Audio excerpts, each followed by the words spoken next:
Hello everyone, welcome back to Mr. Arsenal podcast for another watch along. Sevilla versus Man United. Right. My guests will be joining me soon as well, so as soon as they come into the backstage, I'll be coming on screen. But whilst we're waiting, let's go through the team lineups. Let's get them up. Give me a second.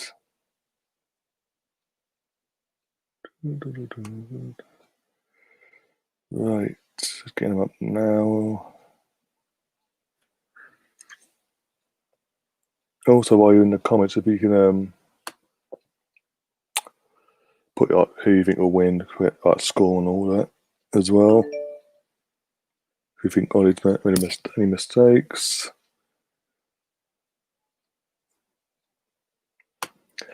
You know, Lewis, as I said, I don't know if you heard me say, but yeah, the other guys are on their way.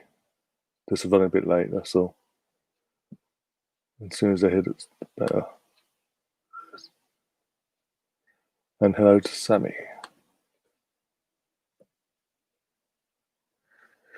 Ooh, okay. I haven't seen this one. Oh, and as I say, there's one of them here. A Liverpool fan, this will be interesting. You all right, John?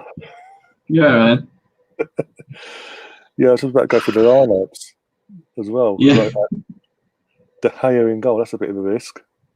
I know. I was saying, I was speaking with Harvey before that, it could be a bit of an omen because they played there in the FA Cup semi-final after taking Romero out, and then they went out there. So yeah, exactly. Then they've got Wan-Bissaka, Lindelof, Maguire, Williams, Pogba, Fred, Greenwood on the wing, Rashford on the wing, Fernandes and Martial on his own. And I think the lineup's the same as last game, besides the keeper. I think, yeah.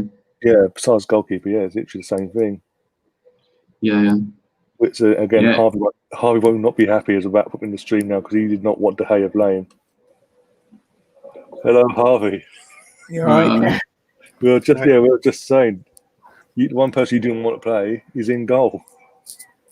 Yeah, I saw that as well. Not happy about it. Oh dear, I can't blame him. What's Romero done wrong because we dropped in semi-finals? Because every semi-final you've had this season, he's been dropped for De Gea. He's not done anything wrong, to be honest. I think he's done right the time he's played.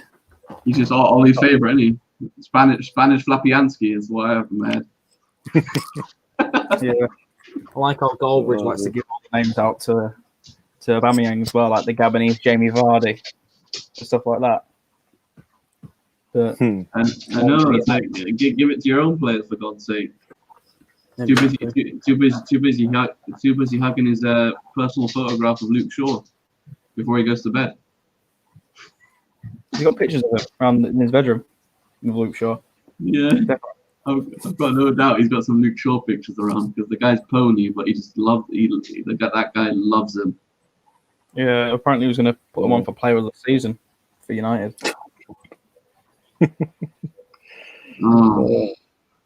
So what are you hoping for now then? What, for the game? For the game, yeah. Now you've seen all that. I'm hoping we can defend because I know for a fact if it goes past our defense, it's going in. So if Maguire and Lindelof work today, it could help. But I'm just seeing the worst of things at the moment. I don't see us winning it right now. Oh dear. You know, I should put a bet on. I should put a bet on for Dare to let one in its near post because he does it all the bloody time. Mm-hmm. So he's probably good on it on a pressure situation for him to put one in.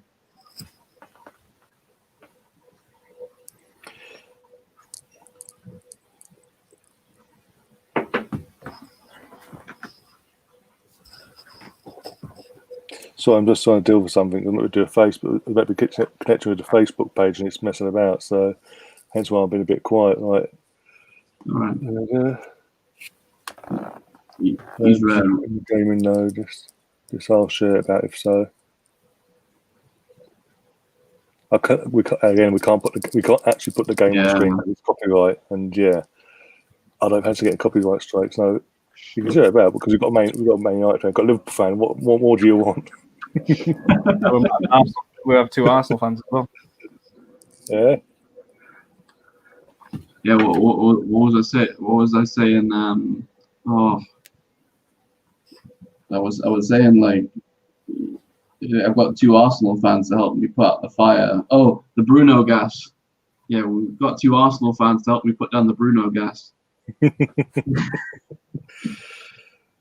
Well, it's just like we're saying because we discussed this briefly yesterday. Sevilla are this is like their cup. We have the FA Cup Arsenal apparently, so this is like their thing. They love it. They love it, don't they, Sevilla?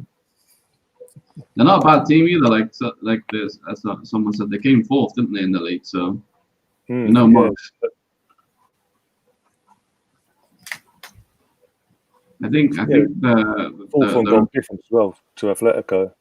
Oh wow. They're a bit of an aging team, aren't they? That's all. Like I know Benega's quite old in their midfield, isn't he? I know you guys were linked with them as well. Yeah, we're constantly linked with him when Emery came in because they worked Former together. Sevilla, right? Yeah.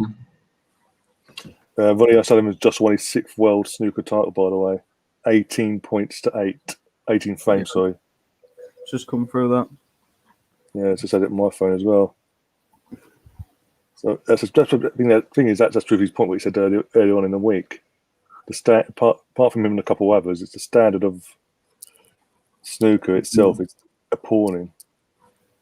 Yeah, this one thing I've always thought about darts. It's like I switch on the darts. It's like it's Van Gerwen won it. If not, it's a shock. And I'm like, it's just a nice surprise. But most of it, it's just like,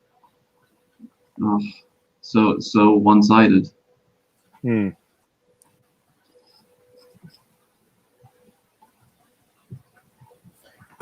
see the Dortmund game today? I heard the score. I was like, what? Yeah, they just scraped a win. just.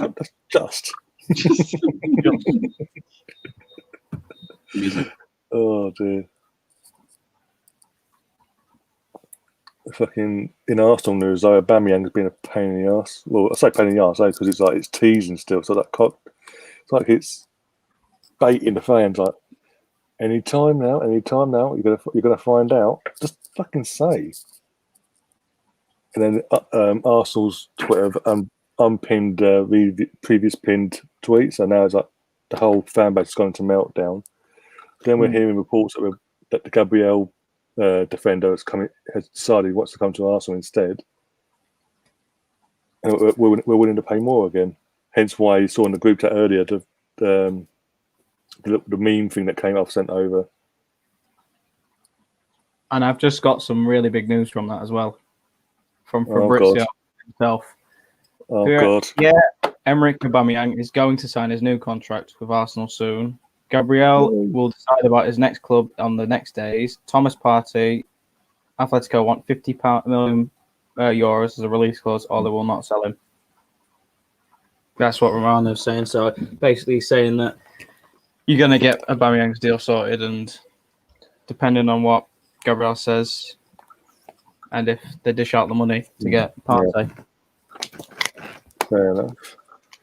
Well, again, was like we were saying last night in terms of the Raul situation. Now he's gone. Will things start speeding up in terms of transfer? Because from now, and if it does, we now know why it was so slow. Because he was doing things dodgy. It slowed things down. If that's the case. If that's the case, and if things speed up, fucking hey, because I'm fucking sick to death of. We know it's happened. We know that person signed on a new or signed a new deal. And they go, we're going to wait 2 weeks to tell you. Just does my fucking loafing. Well, the game started now. Yeah, they're taking a knee on my screen. That's the thing. Why haven't I've watched the Champions League, the quarterfinals there, and they don't take the knee. No, I don't know why but that's the Europa League's got to. on. But the Europa League have to, apparently. That is very weird, yeah. I'll get that, you know. How long is the knee carrying on till? What's that? How long are they going to be taking a knee? Because I don't know. I haven't said. Premier League-wise, we haven't been told either. Because at the start of lockdown, when they all came back, they all had Black Lives Matter on the T-shirt. That came off. So So first game back, and then Yeah, I'm assuming it all like it's gonna phase out eventually, right? Assuming. You'd think so, yeah. At some point. It's definitely gonna kick up a fuss when it disappears, because a lot of people have said like they don't want it to just be a flash in the pan, because we've seen stuff like this where when something happens they just throw up something for a while and then it's gone, and then people start forgetting again and acting like idiots again. Oh yeah. Knowing the likenesses will be a Chelsea fan comes up and does something idiotic again. They're always about. Yeah. Hopefully that's it. Hopefully that's now connected. Oh, they're right. They've had two shots at the moment. Yeah, Ollie looking gormless.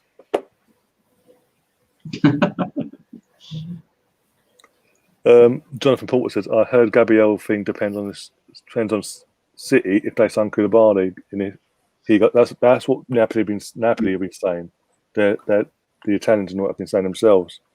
If we can't get rid of Koulibaly, Napoli can't get rid of Koulibaly, then obviously we can't get Gabriel. But they tried these mind games last year with Pepe. It backfired on them. Well, we need to get rid of this player to get Pepe in. They got rid of that player. And literally within a few hours, it came out that actually no, Pepe's decided to come to us. Why is it you haven't got Koulibaly? Is it? He been a centre back for ages, and he's been on everybody. He's been on everybody's transfer thing, and yet City never had any interest. Yeah, he's even been on our radar the last couple of years. I heard that City did have some interest in him, but they went with Ake instead. Yeah, that's what I'm saying. I know they've got bad defenders apart from Ake, and again, there's no guarantee Ake will work at City because it's just a different style to where he's been playing at Bournemouth. It's another level as well. But they're not going to, again, I say this, realistically, they should be throwing out money just on players, especially when someone that's, in his late 20s, pushing 30s, giving him mega money, a mega contract, when they've just been done as well for financial fair play. Yeah, that is a good point. Well, they got done and they got undone, so... Yeah. Is City ever going to get really done for anything? I don't consider they've got their lawyers. Yeah, they get a little love tap from UEFA. Oh dear. I don't know if I'm going to find it now. One sec. There's a channel in one sec. Trying to think what it's called now. 4-4 Tunes. That's it. Going 4-4 Tunes. They did a mock thing of obviously today. It's last night's game and all that things. Bits and pieces. That's fun. It's hilarious. Did you see it? Did you see Bernardo was having a go at Liverpool fans on Twitter because they were having a go at him or whatever, and it's like, yeah, you're one to talk, aren't you? Exactly. After all the shit you've done. That's like popcorn in the kettle, yeah. Yeah, exactly. I mean, Jonathan's again because UEFA eased off on the FFP rules, so to speak, for the next 12 months. So he's saying this summer there's no FFP, so I can see City after last night having a bit of a spend up.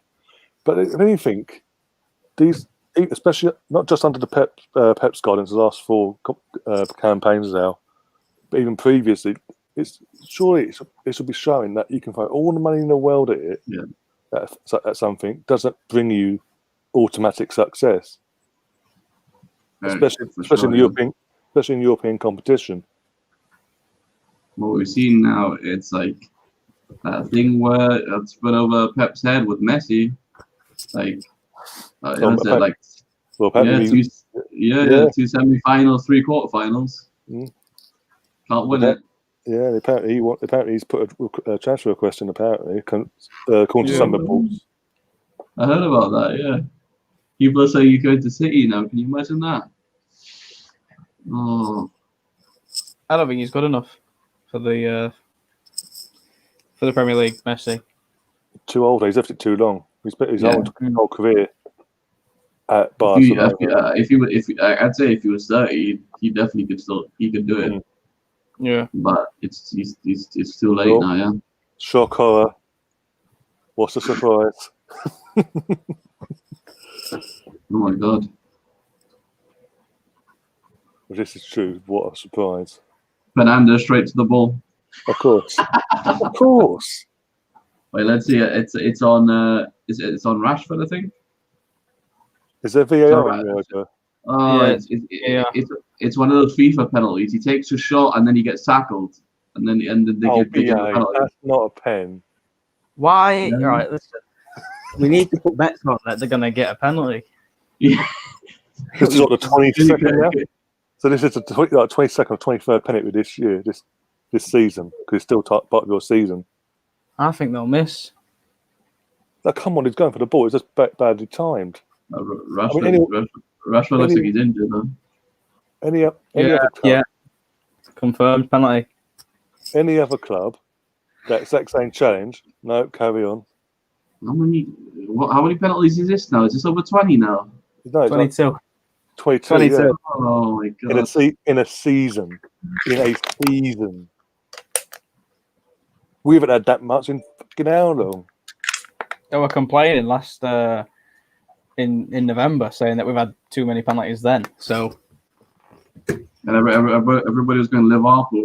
We only have 5 penalties, for God's sake. and you won a league off them. City, Yeah, 1-0.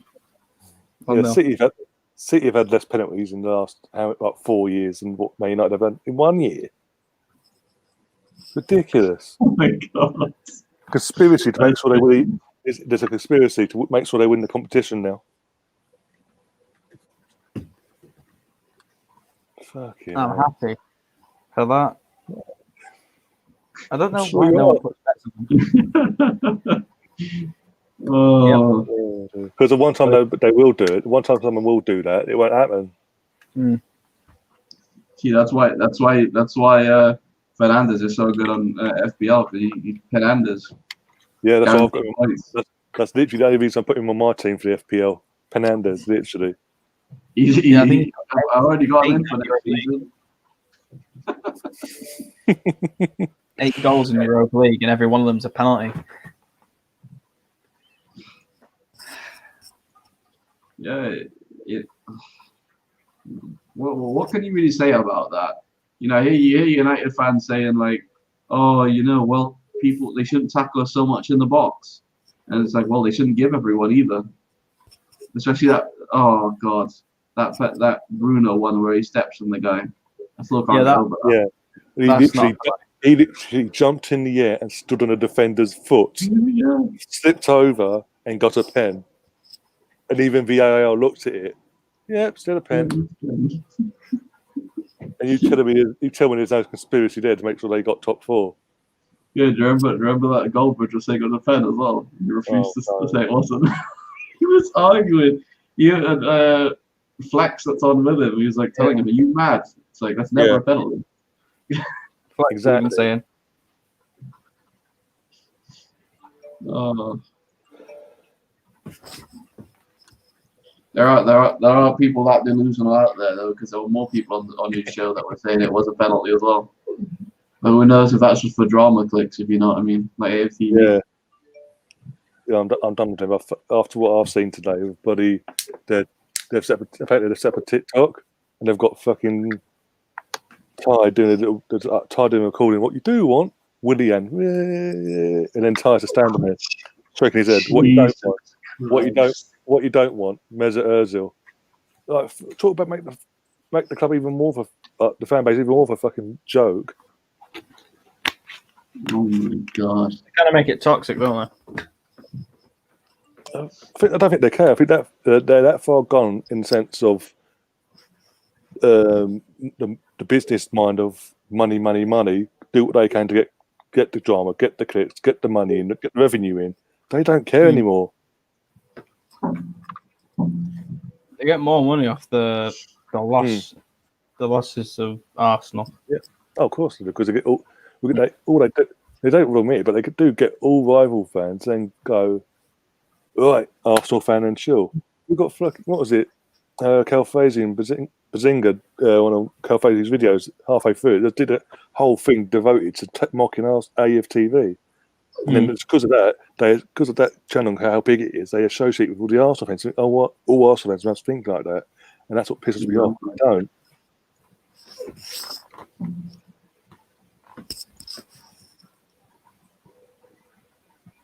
And they put what was another thing? They put a tweet out earlier saying, Emi's been given more time and things like that. Or is Emi the right man? Like, talk about take the piss.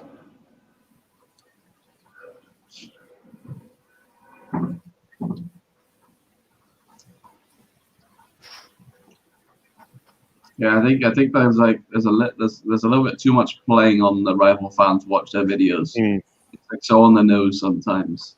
Yeah, it's like it just doesn't after a while it just didn't feel genuine. And people always said he always says this is a fan channel for everyone, but the least amount of new people he got on there was just ridiculous. Like he got less and less and less, and then new people were just on his international fan reactions. Like they put the least effort into that, and then like you said, put on his drama voice for the views. Oh, of course. And it's no coincidence. He's now. What was it the other day? Robbie was doing some of these transfer daily things, and what he's like, well, new sponsor is U2B. It turns out he owns the bloody company. U2B, he owns it. Apparently, in the last couple of years as well, like no Chelsea, the Chelsea fans, they had 100% Chelsea. That's no longer active. Oh yeah. Basically, they've got that CFC TV, whatever they call it now, the Arsenal equivalent. Again, he owns that. Yeah, apparently he owns a part in that. Natasha's just tweeted penalty to Man United, as if we didn't see that coming.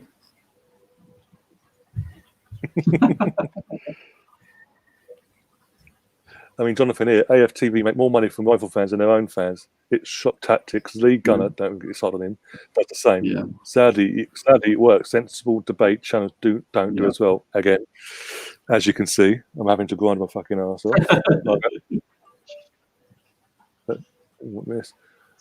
Speaking from experience. Yeah, we all are. That's the thing. Unless we go down that route of being controversial, we have to grind away. I'd rather grind away and be honest and not be fake, and then have people subscribe to fake content. Yeah, because I see.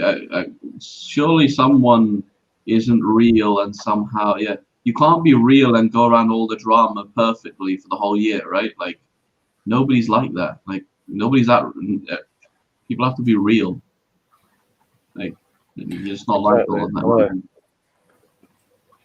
But it's even the fanboys of like League Gunner and bloody AFTV. If you say one thing that they don't agree with that goes against the person, like your person you're addressing or the channel you're addressing, the hate you get, the abuse you get, they go mad. Yeah.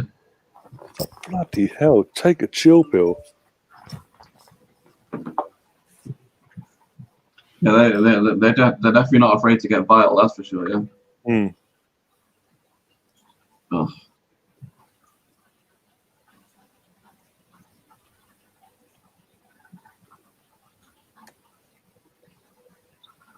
That was annoying. I lost my stream for a little bit there. Bloody buffering crap. Oh, about 15 minutes in now. Yeah. 1-0, obviously United, Penandes and all that. It's been pretty 50-50 though. If anything, I agree. Pretty end to end. Yeah, that's what I mean. Like, Sevilla aren't afraid of attacking us. They know what we like and they've been against us. So I And Sevilla, Well, and as we said, Sevilla are a decent team, and this is the team that knocked out Wolves, who are who aren't that bad either at the moment. Yeah, Yeah. true. Yeah, if this stays 1-0, I could definitely see Sevilla getting into this. Especially with Flappy hands in goal. He makes some of our goalkeepers look good that have been terrible. He makes Rosslane, your old goalkeeper from that he sold off to loaned out to Besiktas. What's his name? Carriers, right? Carriers, yeah. Even make him look good. He makes Lee Grant look good, and Lee Grant's reserve keeper. He should be gone. What was Mourinho thinking? What was Mourinho thinking? Stoke had just been relegated with him being in goal the majority of that season. Oh, I'll bring him to United. He probably put him on bumper wages as well. So that's a situation where until his contract's up, he ain't going to want to leave. I think he is on quite big wages. Let's have a look. Yeah, the goalkeeping situations in both Manchester clubs is a joke, and it's funny how City spent so much on goalkeepers and Edison's still flapping around in important games. Oh my god, I still can't get over that last night. The third goal, like, seriously, it wasn't. Again, I keep saying it. It wasn't the shot that shot was not a hard shot. The original shot was not a hard shot. He could have held on to that. I would have held on to it, but I don't know. You have an Arsenal goalkeeper.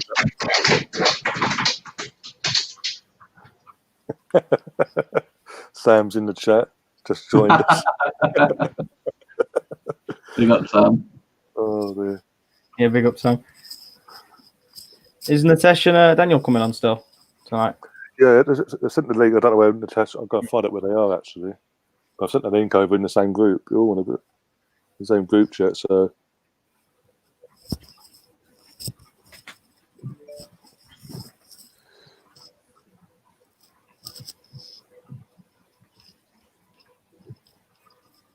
Nitish found his way into red team.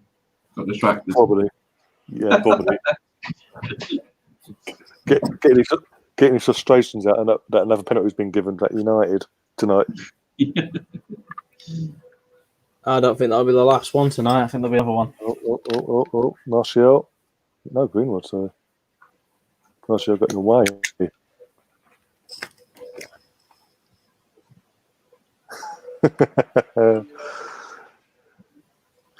Yeah,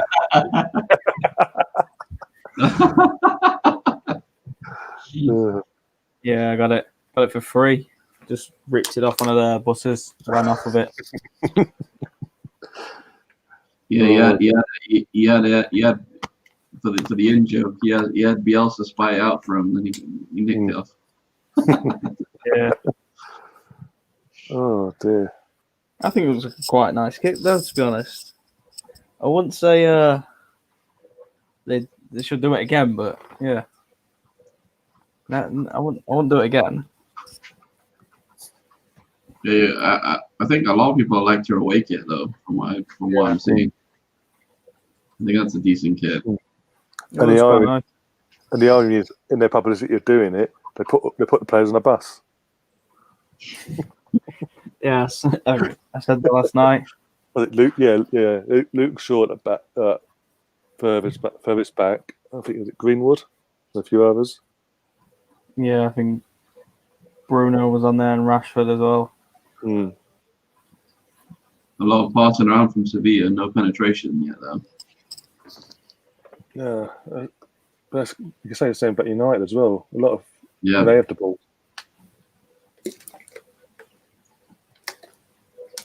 That'd be a really interesting final if it ends up being United Inter. Talking of the test, where are you in the test? What are you doing?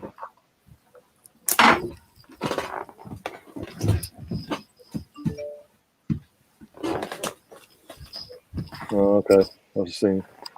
No Grimsby for you, Nitish. Yeah, not today. The test is running late. He's on a call, so to say.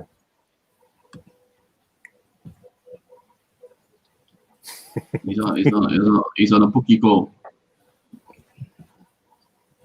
Pookie. Oh, Sevilla in the mess.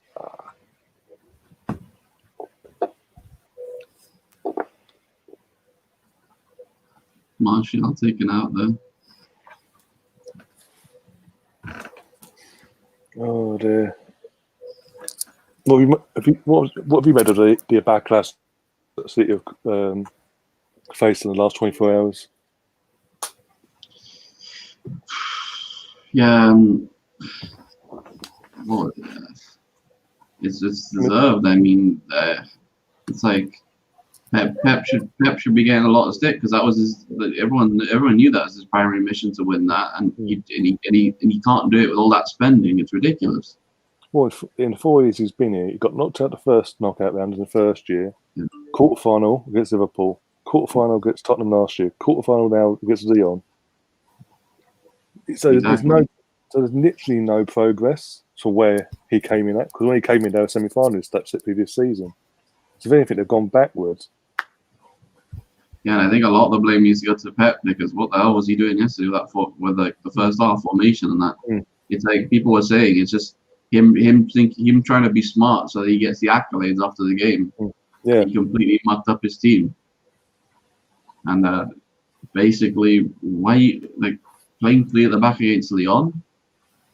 Like, what the hell is that? It was a weird formation that they brought out last night. Said about playing right wing for De Bruyne. Yeah, Doesn't make sense.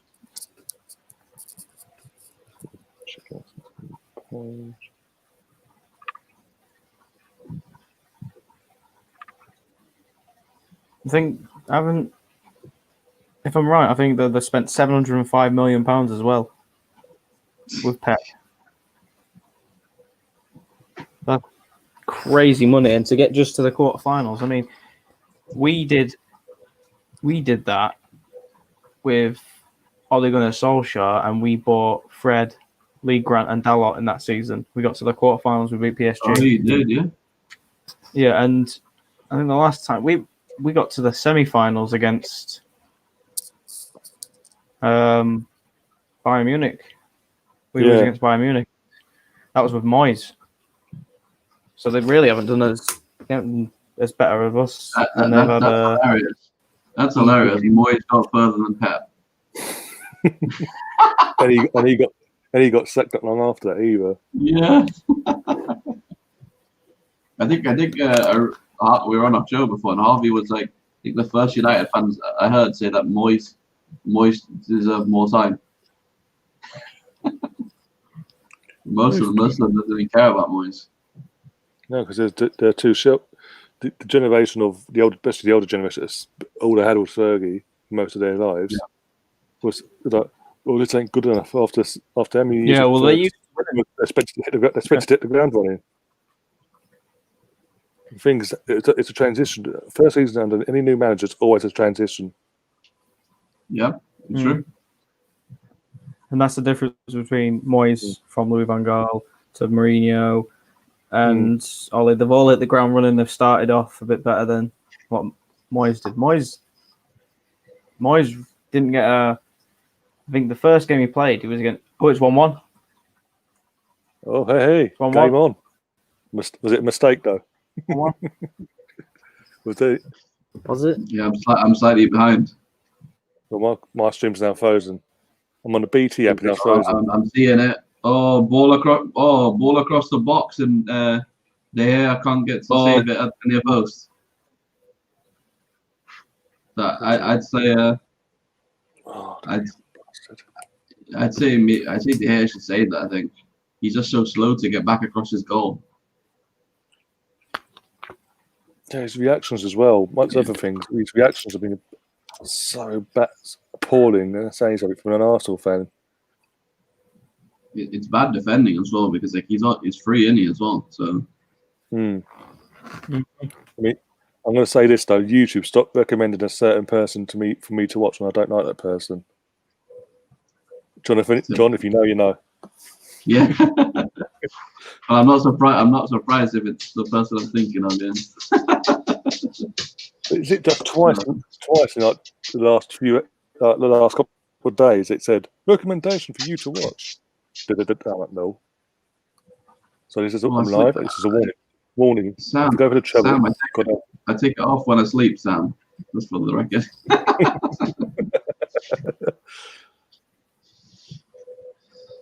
Man, it's just this lockdown here, mate. I just don't feel comfortable going to hairdressers, to be honest. If they force me to put on a mask as well. Do that. I'm just gonna wait till I go home.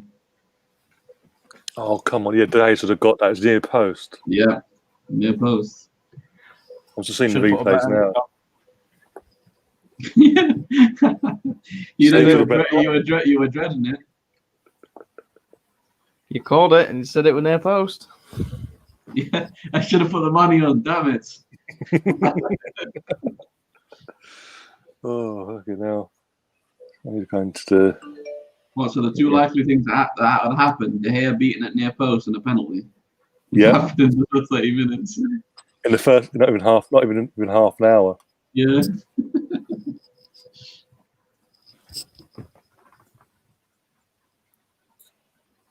Hopefully that's worked.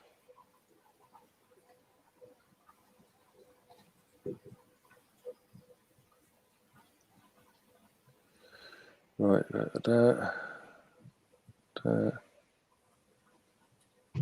Look.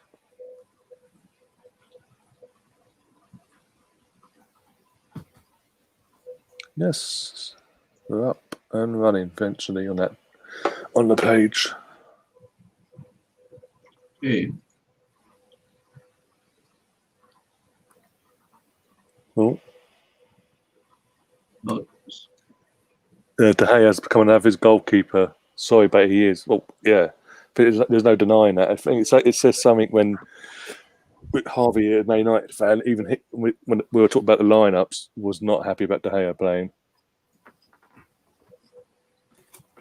Yeah. Again, it's not giving him chances. We're not giving him Americans.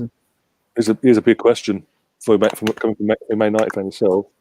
Does Ollie have the balls to start Henderson next season over De Gea? I don't think so. I think it's a wage thing, innit? Really? Who's on more wage and who's gonna have more likely to stay?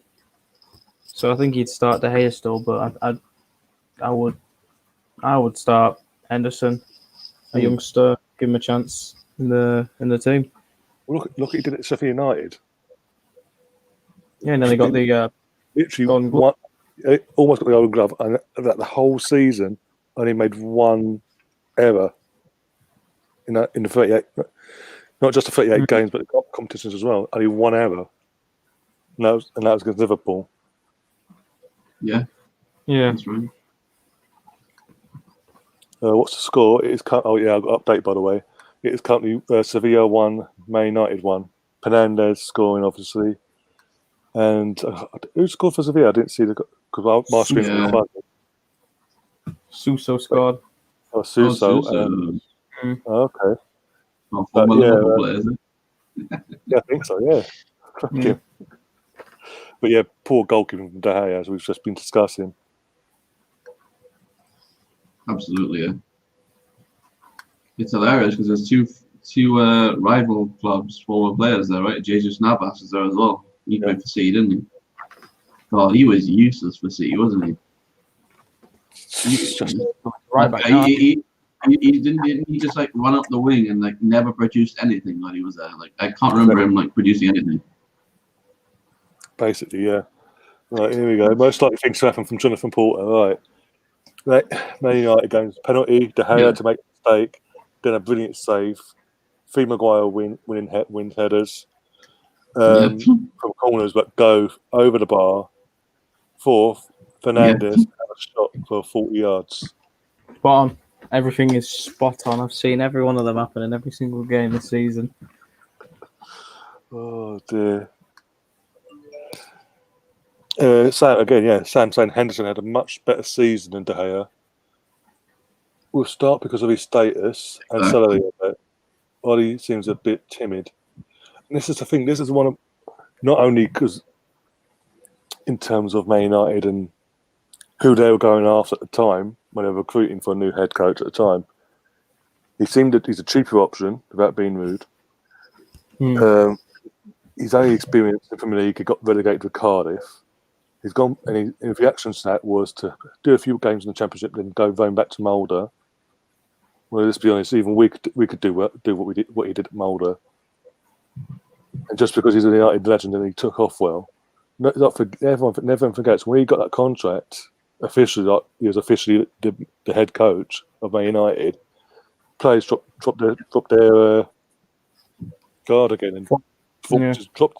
It continued into the start of the season, which realistically, if other teams had turned up this season just finished, like Arsenal, like Tottenham, like Wolves, more consistent wise, United wouldn't be in Champions League spot because of that start. Because other teams would have capitalised it in the first place.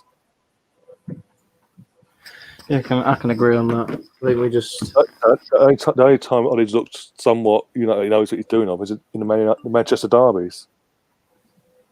Yeah, definitely. He's ready for them. Prepares. Yeah. And City have not been great this season, have they? I mean, they lost 10 games and came second. So and this is what frustrates me even more. They lost more games than Arsenal in the league, just the league alone. Yeah. Even overall, they lost more games than us, and they finished in second, and we finished 8th because we came draw FC and dropping goal points and all that at the start of the season. Yeah, that's it. And that's because we know why. Because obviously they spend so much, and their attack bails them out because they can just hammer a team 5. They can hammer a team for 5 whenever they want if they turn up. But these again, for a team that doesn't have quite as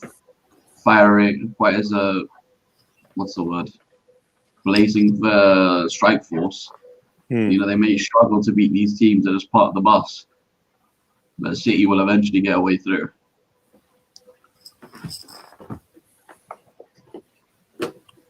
Martial had a chance there. So Man United have had 22 penalties this season alone, and Hull City have had 21. 21 in 15 years. Hull City. Oh my god! And you tell me that's in all competitions, by the way, when it comes to Man United as well. Now, you tell me there's something not dodgy this season. Ridiculous. Right, 1 second. Yes.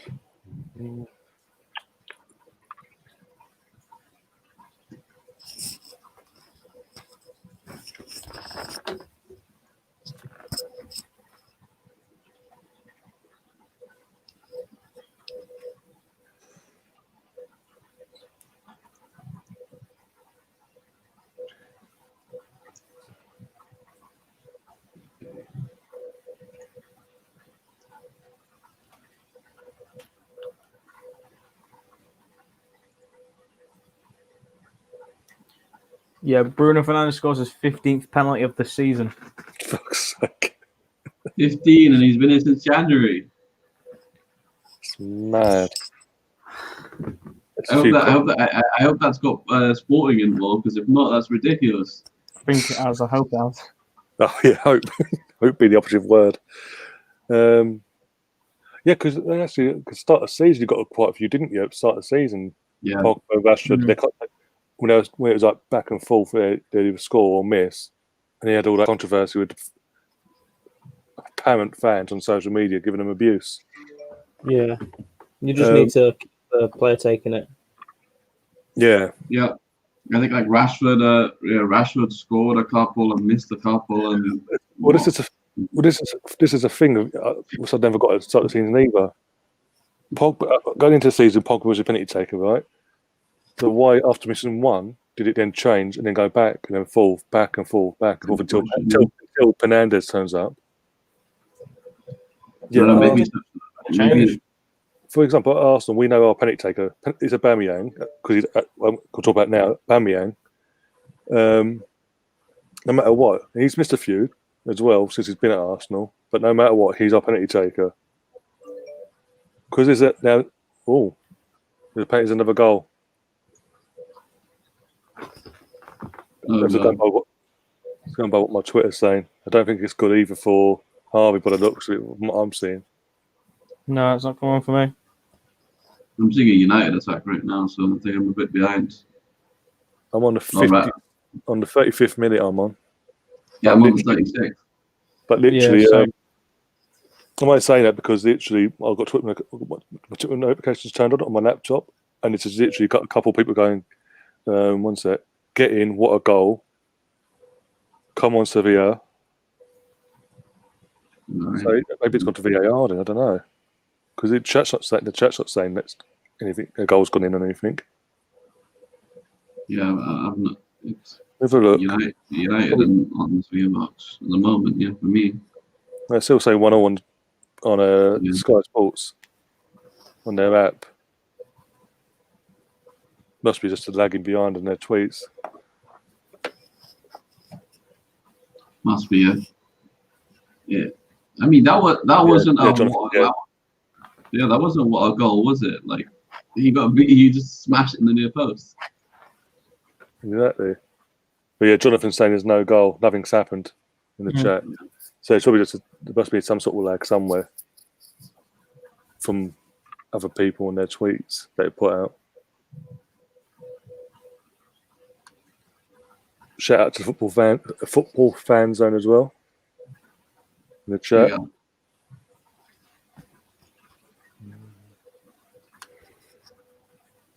United getting pens is very odd. The amount they get is just very off. Saying Sam, it is. And no other club. And you look, especially when you see the penalties that were given, they would no other team would get given them penalties, even via VAR. Even tonight's one they've got that would not have been given to anyone else. I don't get why. Like, we had a decent amount of penalties to start the season, and then it just stopped. I think they just stopped giving us penalties at all. But it's like that hasn't happened for United. It's so weird. Like, referees aren't even doubting about giving them pens, or VAR is not over. Like I don't get this when VAR skips. Like when there's no cards or anything, but they don't check back certain incidents. Oh, I know. So frustrating. Like, why wouldn't you just if it's a major chance on goal, why don't you check every one?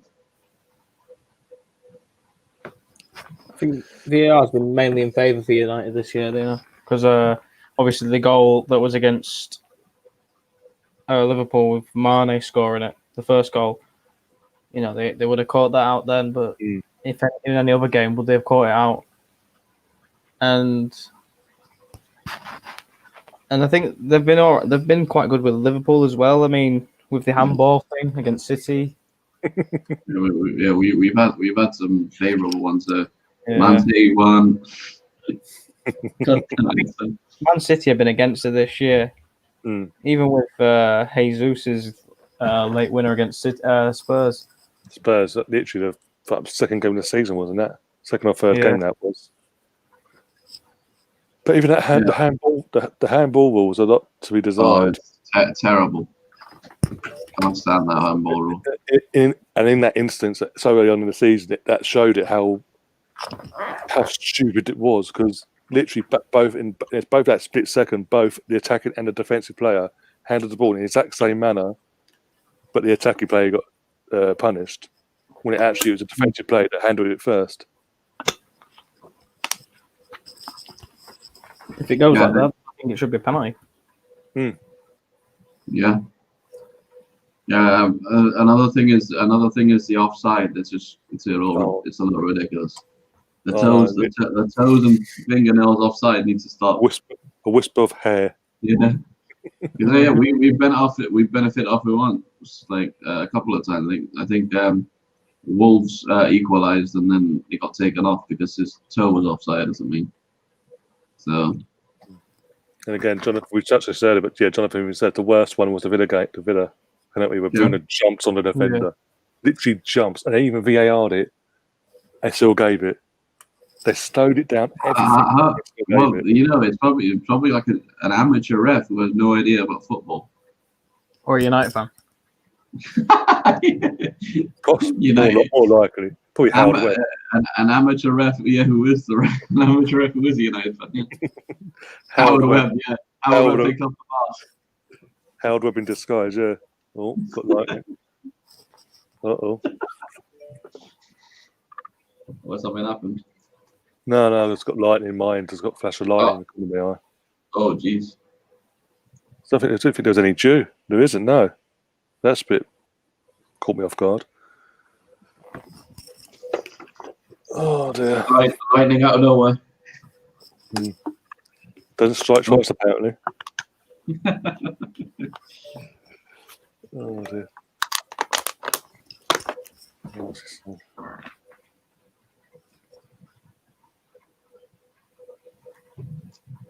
Yeah, what have you... Let's talk about Liverpool. What have you made of the recent reports in the last 24 hours that basically... What's the deal for that guy, Thiago, is all but done, basically? Yeah, I'm very happy about that. I mean... Well, basically, it's all coming down to just agreeing a fee, apparently. Yeah, I've seen that, yeah. It's...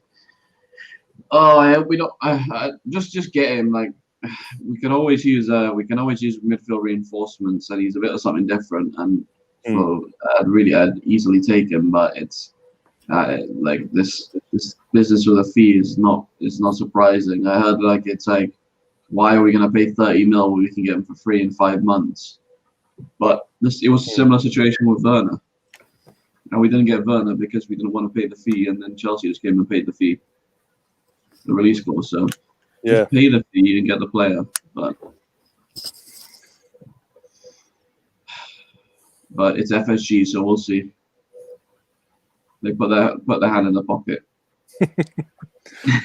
This sounds about right. Williams just headbutted a guy's knee, and he's the one rolling around. Well, I think they should get VAR on that because penalty, of course. I think it's a weird deal though for getting Thiago to Liverpool because Liverpool usually go for the players that develop a bit like Van der Berg, Harvey Elliott, players like them, and going for a 29 turning 30-year-old this season. And then 30 million. They don't really spend big on transfers at the moment. I think the last time they did was Van Dijk or Alisson, yeah. Yeah, Alisson, yeah. Because there's 6 months between them, weren't there? Yeah. Sam's saying these transfers are going to drag on because it carries on into the season. In October 5th, I think the window closes. So yeah, certain deals are going to drag on literally as Arsenal fans saw the last couple of years. It drags on to the last day or something like that, just for the drama. I swear they just do it for the drama. Absolutely, yeah. It's going to drag on as well. These transfers are not going to be done because the Champions League is not over as well. Especially like Thiago deal. Yeah, it's not going to finish for a while. Yeah, well, the finals next Sunday as well. So for the Champions League, assuming Bayern Munich turn up on Tuesday or Wednesday whenever they play Lyon, you'd assume that Bayern Munich are going to go through. So the latest then you're looking is like from the following Monday onwards. So getting the deal put together. Yeah, but I actually I predicted a Bayern PSG final, so I think I got the prediction right by the looks of things. Still didn't put a bet on it though, did you? Yeah. No. Oh God. To be fair, I think you've got a decent price at that, actually, considering. I agree, yeah, because as a City being on that side, right? Yeah, at the time. Yeah, if you've done it before they restarted the tournament, after the FA Cup final or whatever, but before the Champions League restarted itself, you would have got pretty good odds today, I think. Yeah. Because as you said, you had like Real Madrid, City, Barcelona, all still in the competition. Atletico. It'd be a big shock though if Leipzig and Lyon did it in the final. Imagine that final. That would be ridiculous. That's more of a Europa League final. Yeah. Yeah. Oh, I wonder would anyone And anyone even want to watch that if there's no big team in the final? It's just like, oh. I think there'd be more hype on the Europa League final than there is in the Champions League if them two go against each other. Well, especially if that happens, and obviously yourselves and Inter Milan get to the final, because that's more of a Champions League final. The irony. That's a challenge. Yeah, we're all waiting for like Lukaku and Sanchez to show up and do you over the karma to come back. It'll be Ashley Young to get the winner. Oh, of course. Left-footed screamer from the outside the box. Or he'll just dive and get a penalty. That will kill United. Or Alexis. Don't forget Alexis either. United on the break. Did Rashford really mess this up? Oh, Rashford, you're shite, mate. Oh my God. He was in the box, like, you know, when you have like the defender coming across and you could like cut it in and take a shot, and he flicks the ball off him and it goes to the defender, like he completely mishandles the ball. Like he was in the box. That was terrible. Yep, half time. Half time, yeah. 1-1. Oh my God. From a United fan's perspective, what have you made of that first half? Well, I'm quite scared. I went into the game saying 2-1 to Sevilla. I'm still going to come out saying 2-1 to Sevilla. Oh, dear. I don't think we've shown any character at the moment. No. Like from open. Especially with just more penalties. As I said, it's been very end-to-end this first half. And neither team's had that lot of end product, apart from obviously when Sevilla had that shot. But majority of the time, neither team's had any end product. Is either hitting it over the bar, hitting it wide, or hitting it at the defender's legs. We need to be more clinical with our shots in the second half, and I think we can win this. We have the capability to win this, but do we have the heart to win this in the second half? Do we have the speed? Because I don't know. It just looks very dead football again from Man United. Isn't this kind of similar to Sevilla's last game where they were drawing, and then as it got later on in the game, they just nicked the game, didn't they? Nicked it at the end. A similar thing going to happen here. They could do it, yeah. Wolves overworked. And then Sevilla it's like Croatia against England all over again. We overworked at the start of the game, and then Croatia came back and destroyed us near the end, and we couldn't handle it. So it might be a repeat of that. All right, guys in the chat will be on Facebook page or on my actual channel. Get your score predictions in for the second half. Any changes you'd make as well. I'll put them up and give you a shout out. It's kind of been weird that Martial's been kind of quiet. He's been good. He's been good since lockdown in most games I've watched. And Rashford's been more alive, but he's been terrible since lockdown. Yeah, Rashford's been a bit poor. I mean, Sammy in the chat said all or nothing with Leeds showed how petty it gets between clubs negotiating close to deadline day. Yeah, and I'd even shout put in Sunderland Till You Die on Netflix, the recent series, how things get on that deadline day. Yeah, when you're desperate, when you're desperate position as well, you tend to overpay and panic, and it's costing you more. And you get no reward for it either because the player doesn't even fucking bother turning up. Yeah, Will Grigg was awful. Will Grigg was awful in that. And the thing is, Dan James, again, with all or nothing, he was signed. Everything was done, but something going on at Swansea that was taking their time, and, that would have changed history as it was. It would never have been at Man United. It would have been a Swansea player, a Leeds player, if that would have gone through, and I don't think he'd be playing at a level he is now. No. Being on a Man United team or a City. No. Dan James has fallen off the cliff, hasn't he? As well. started Yeah. off well, and then it's been too much for him. Yeah. Well, he started off well, and I think because he started off well, he was getting played more than what he should have been played.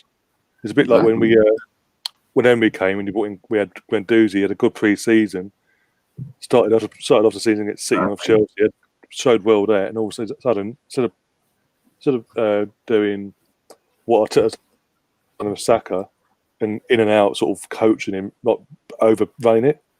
He's just overrunning him. He's just like, as he said, too much has got to him. So now you're like, you've got this player that, I don't know, it's just under a decent coach or manager could actually get back to what the promise that he showed at the beginning of the last season. The season just finished.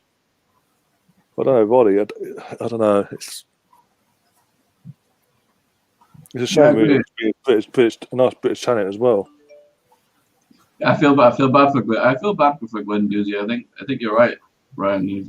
I think he got played too much, and then it went to his head. So now he thinks he deserves to be like a first team player, and obviously he wasn't getting that much play, and probably Arteta told him to calm down and like to wait for his opportunities or whatever, and he's lost it. Now he's going for it. Right. Well, this is another thing John said about. We talked about transfers. You want? This is what I say. I want anyone that's like got to be guaranteed the first starting 11 or pushing for that first 11. I want them in ASAP. So when the pre-season comes in, they're integrated with the team. They're gelling before the season starts. I don't want into this deadline day drama or lastminute.com just before the season starts, and the players that haven't had time to gel, because then you'll then throw them in the deep end, and it's going to backfire because we've seen it before. Yeah, the season's even worse for that, though, right? Because they're coming in, the season's already started. Yeah. They're on deadline day, and there isn't really a preseason, is there? Like, there's just like we're getting rest. Yeah, there's not going to be a pre-season for any European teams at the moment, is there? Yeah, just the teams that are not playing now. All the clubs have got L clubs in England, as far as I'm aware, are going back tomorrow to get ready. All right, okay. Well, obviously, Arsenal and Liverpool have to get back at some point this week because we've got the Community Shield the following week after the Champions League final, the week after. And then 2 weeks later, we've got the league, so we have to come back at some point ourselves. Dortmund already back in training. Yeah, I think it's about the right time for training, and that's the start. Yeah.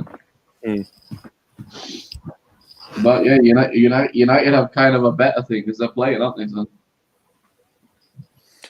Yeah, because match fitness and all that, but also at the start that'd be a good thing, but going further into the season, that's gonna fuck them because their players are gonna be shattered, especially then you've got straight after that, about 2 weeks after the season's finished, because of everything that's going on. The FA Cup final was a week before the season finishes. You've got the season finishes on the 23rd. The Euros starts on the 11th of June. That's like 2 weeks later for a whole month, and in the months to all that, you've got Olympics as well. So any of the countries that have got a football team for the Olympics, you've got players that are coming from that. Then you've got straight after, in the months to all that, the new season then kicks in. Yeah, next summer's going to be mad. So players are going to be shattered. Once players that are going deep now in these competitions like Champions League and Europa League, they're going to be shattered. What do you think, Ryan? Do you think there'll be a vaccine by then? It's got to be, right? By next summer. There should be. Because that'd be interesting, finally getting football back to normal again. Yeah. It should be. You'd hope, considering the likes of Boris and all that want to get people back in the stadiums and in the theatres and all that ASAP.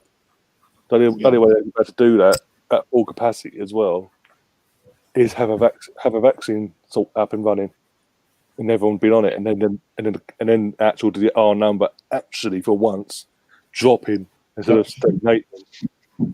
Literally between the fucking 0.7 and the 1. There's been like, let's keep opening things. Let's keep opening things. The only things that they would wait till that's to go down when the vaccine actually does come in. Yeah, it's so frustrating. Like they've been clueless about this pandemic. Like the amount of contradiction between the government is just mad.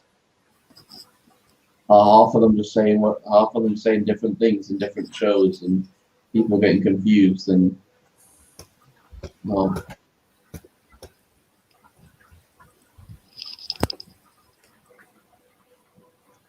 I'm certain they found a vaccine, or there was reports that they found a vaccine, weren't there?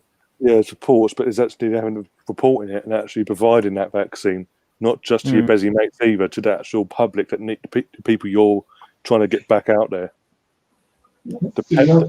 In their eyes, the peasants, not just looking after number one and their best mates. Hey, don't worry, the government will get it first. Oh, of course they will. They've probably already got it already. Yeah.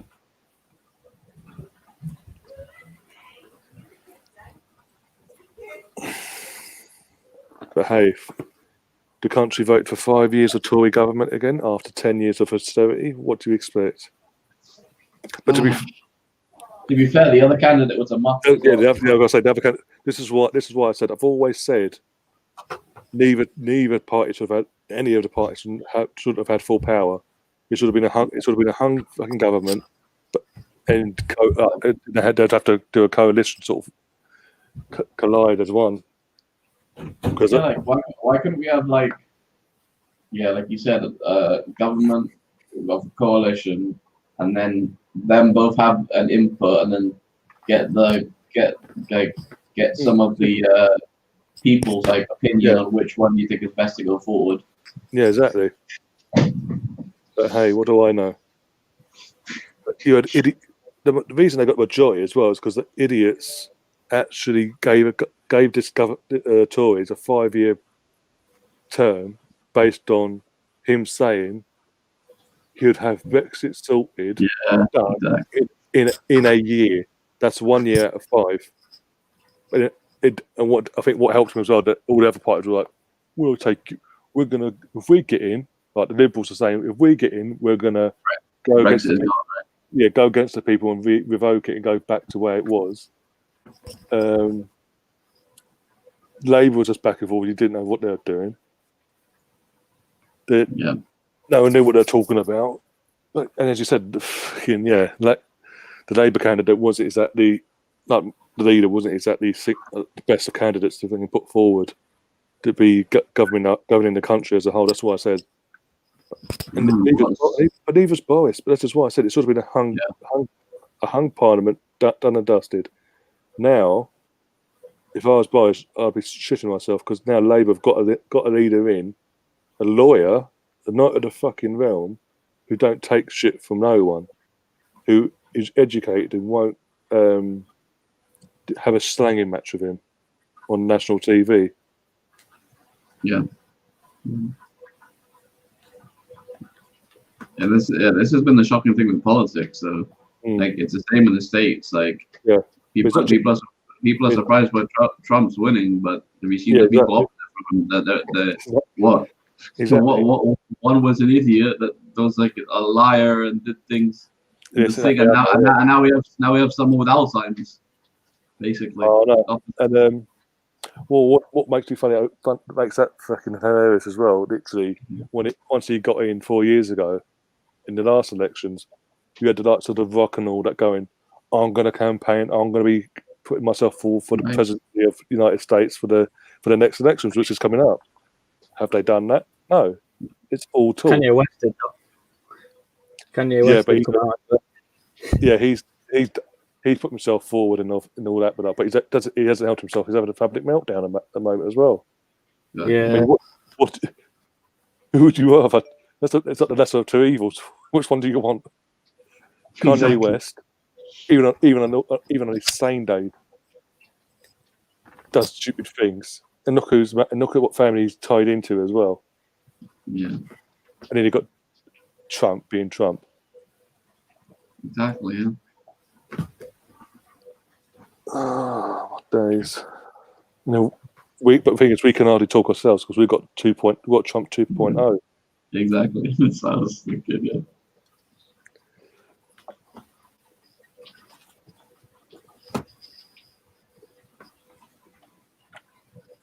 What was I going to say? Right.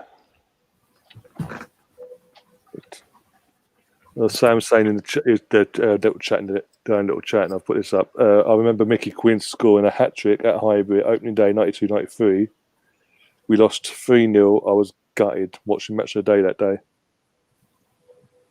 Oh. And you know what? I wasn't even born then. I'm trying to think now. I was 89, so I would have been like, what do I think now? 3? I was born in that season, but not when that game happened, yeah. No.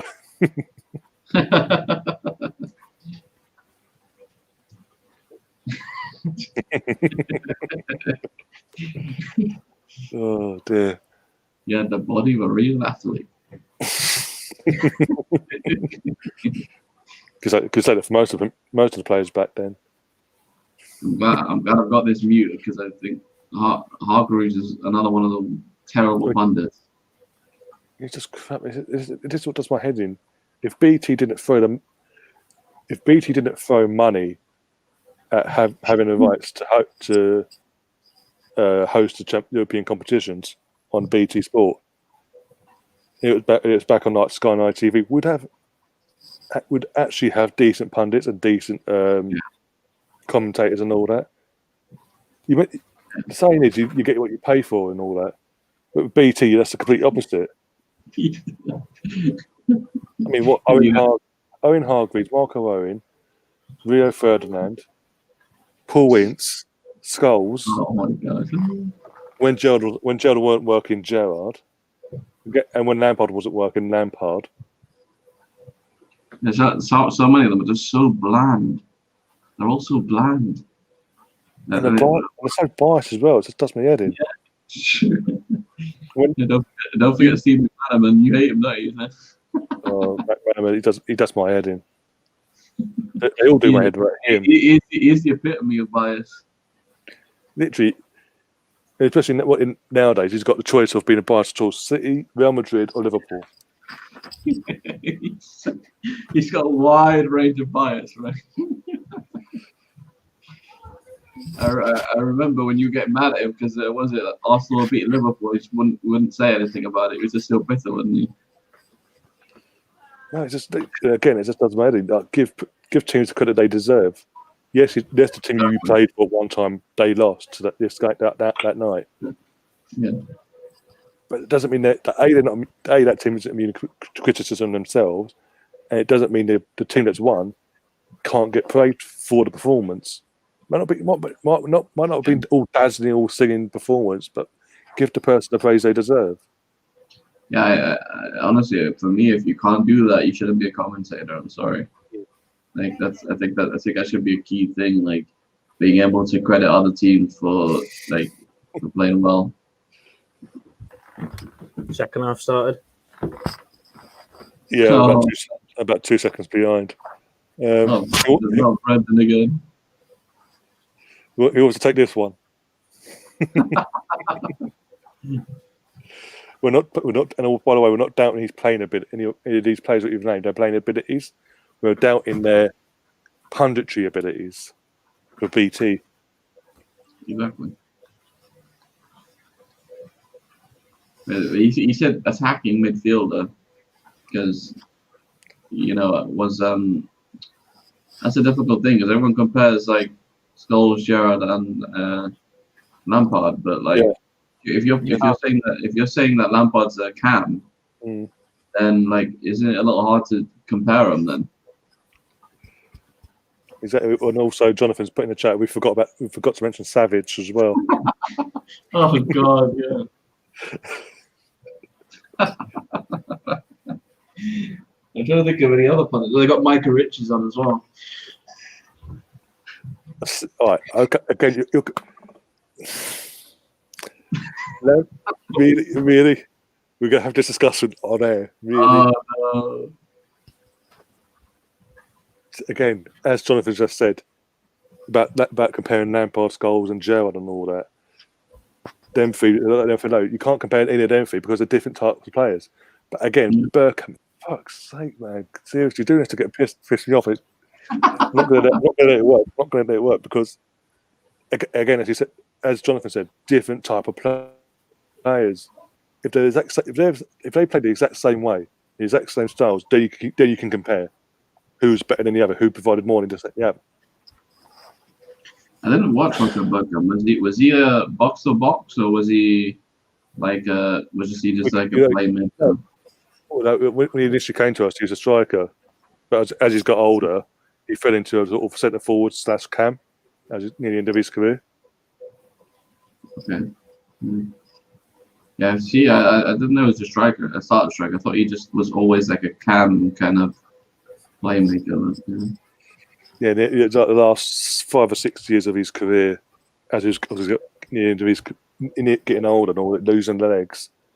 So things were adapted, and like so he could, even though it'd be like 4-4-2 at the start, it changed slightly. So he then drops as a centre forward and he did link up in the midfield and on me.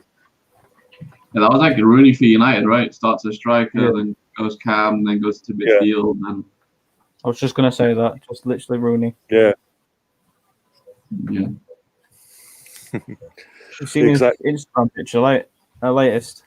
He's got grey hair now, Rooney. Yeah. He's getting bigger as well, surprisingly. Old Shrek. He's the only, again, with Rooney, what never got me, who did that hair transplant. He literally was losing it, but he had the hair transplant, so he had a bit more. And what did he do straight away? Shaves it all off. And then it lets it grow back like as it would, so it's all as one, and does it again. So what's the point of having the transplant if you're going to keep shaving it off? He never thought, did he, Rooney? Never thought. Yeah. Bergkamp was more versatile than Lampard, so better at versatility. That's from Nitish.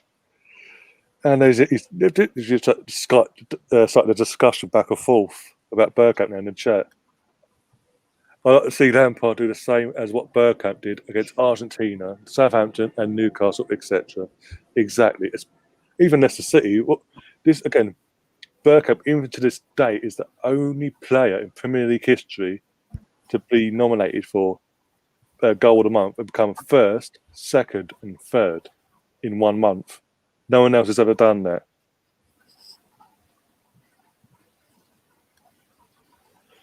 Yeah, out of ignorance, I would go Frank Lampard because I haven't seen Bergkamp, but I've heard a lot about Bergkamp. It's kind of changed in my mind a little bit, but it feels wrong of me to go on hype rather than what I've seen. But again, that just probably means I just need to do more research. Go back and watch Bergkamp. And it's the same. It's the same with Brendan. All he's really known is Lampard most of his life, basically. Whereas Bergkamp was coming to the end of his career when he was growing up, so he doesn't really remember and take on what Bergkamp did and what he was and and things like that. From what I hear, Bergkamp did some amazing things. I've seen some of his goals, like the famous goal, Newcastle one.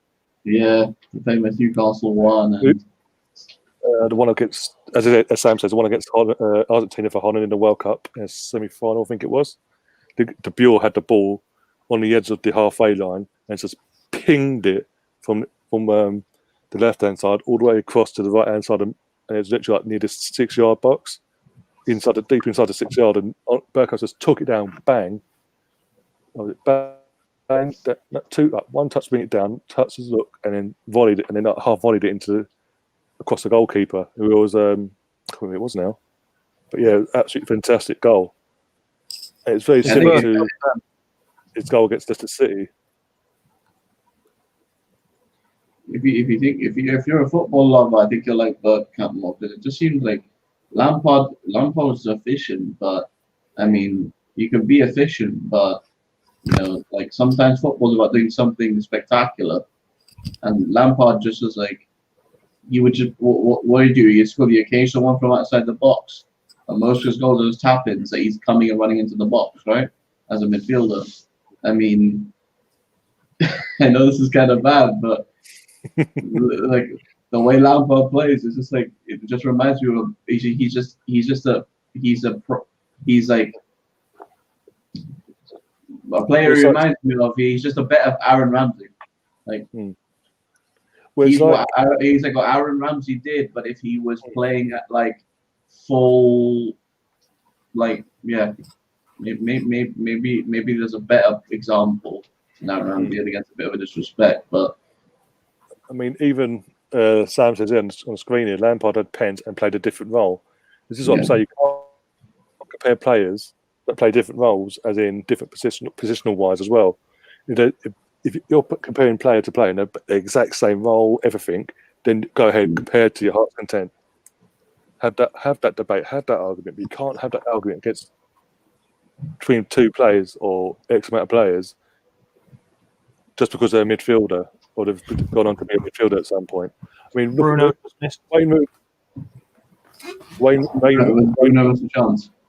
Wayne Rooney started off as we all know from 16. Most of his career was a striker, and as he got near the end of his career, near the end of Ferguson's time, he started getting dropped into the midfield. So what going to base him as? A striker, midfielder, what? That's a good point, yeah. Marshall has missed a powder there. Yeah. Right, here we go. Right, it's all kicking off between my brother and all that. Bloody hell. Got the chat going, so I can't complain. Right, the test has gone at my brother saying Bergkamp was never a goal scoring attacker. Henry wouldn't score the number of goals he did if not for Bergkamp. That's when Henry came in and Bergkamp's like, I think now, at 28, 29, but pushing his 30s. Late 20s, it must have been. Yeah. Then he comes back with no thoughts, lots of videos.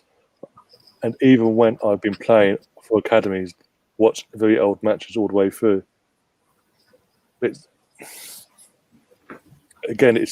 comparing an attack-minded midfielder in Dennis Bergkamp, a striker that turned into a centre forward / cam in Dennis Bergkamp, to someone who played central midfielder, box to box basically. Yeah. In Frank Lampard. And all I'm saying is, if you want to compare players, you've got to compare them you've got to have them literally up against, if it's a box to box, and literally all their stats add up from that. You can't do, because that's ridiculous. Maybe like what, Lampard versus Kevin De Bruyne, for example. Oh dear, there we go. Only would have scored the same amount with what he had around him. Don't act like it was a Bergkamp and Henry show. Well, I'm not saying that. Nitish said to put that out there, but I'm not saying that. And yes, we did at the time. We had a fucking fantastic team around Bergkamp. The team was, when Wenger came in, he always built a team around Bergkamp and his abilities. And the fact he was willing to, he kept Bergkamp on even at the end of his career, and was willing to adapt to Bergkamp's role, and Bergkamp was willing to adapt as well to the situation. It says a lot about him as well and his abilities. I think to discredit the Cam from like the striker's goals, I think I don't think you can do that. Like, as much as you can say that the team was great, it's like, I think a Cam, like, unless the Cam is terrible, like, unless you've got Ozil in the Invisibility Club, like, I don't think a Cam usually is going to stay away from golf involvements too much. That's why they're there. Going away from that debate, though, my brother's then popped up and said, if you want the best ever midfielder I've ever seen, he would have to say Iniesta, which is a good shout, couldn't it? Yeah. I do like this. Literally won everything you could win. I think Joey Barton's up there as well. Like, he's a good player. Oh, God. There's a whole different debate. There's a whole different debate you just thrown up there now. Yeah, the only competition he needs to do is how many red cards he's got. Yeah. That's it. How many times has he been in prison as well for it as well? It's been a few times now. Oh my god. Oh my god! And also, right, you want to compare Peter Crouch now, Brendan, to Bergkamp. Okay, Bergkamp came to the Premier League and played for one Premier League club in his entire Premier League career. Peter Crouch went for fucking every club you could think of possible. What's it? QPR, Southampton, Portsmouth, Villa, Liverpool. Burnley. Burnley. Holy crap! I didn't know it was that many. My god. Fucking hell. Well, So let's not even go to that one. Right. Isn't Anelka another one that went to loads of clubs as well? Oh, Anelka, yeah, but have you watched that thing on Netflix? There's a. I haven't seen it yet. No. Well, it's all in French, so basically you guys have to read the subtitles. But yeah, it's more of a. The title is misunderstood or something like that. But bloody hell, does he go? It's all about him. It's like, woe is me. I was hard done by at Madrid. I was hard done by at Liverpool. Liverpool fucked me over. Villa fucked me over. This, that, and the other. Not Villa. The Steve Clark thing when he did the salute thing. Some story. Yeah, and the Liverpool thing. You basically because he touches on why he never signed on permanently for Liverpool. Oh, I wanted to, but they never actually came towards me and offered me a deal. And Gerard Houllier, that was part of the documentary, actually said, no, it wasn't the case at all. It's actually halfway through his loan spell in that season, it leaked out that his brothers, who are his agents, were playing bidding wars against him and from Liverpool's perspective and others. And other clubs. And then Nelka's like, no, that can't be, that's not true. But he did it at Arsenal when he was at Arsenal, when he was 18, 19. Obviously, he had them two great. He came in after hit the ground running from the 97-98 season and the 98-99 season, and then he obviously left us for Real Madrid. But in that 99, that second season, behind the scenes, him and his brothers were going behind Arsenal's backs and having bidding wars going, like because they're trying to get Nitish a new contract at Arsenal. So they thought doing what they'd do would get a bigger contract. We just went, no. Bye-bye, off you go to Madrid. And even at Madrid, watching the documentary, the shit he calls there. Like Paul Neck the manager at the time, refusing to turn up to training. Oh, because you didn't pick me for a second game, I'm not going to turn up. I'm going to stay at home. It went on for months. Did you see that Sevilla player come off and throw he threw his shin pad on the floor? Yeah. Right, here we go. All right, let's go back to the chat. Jeff Thomas was the best. Or Carlton Palmer. Lampard was a beat at Carlton Palmer. Oh my god. And my brother's response. I think you can say he's taking the piss. He's having a laugh. He's not being serious, I hope. Right. And go to here. Where is the live game? Not interested on your talk show, guys. We need to see the live. All right. Again, I'm on YouTube. We can't actually show footage of the game. It's a watch along, so if you're watching it, you can watch along with us, and we enjoy the game or whatever together. Because if I was to put an image or even audio of this match on, I'll get copyright striked on my channel. That's the same for any channel. If you go on YouTube and not any channel that's doing a watch along for any game, it's the same. It'll be the same issue. So sorry about that.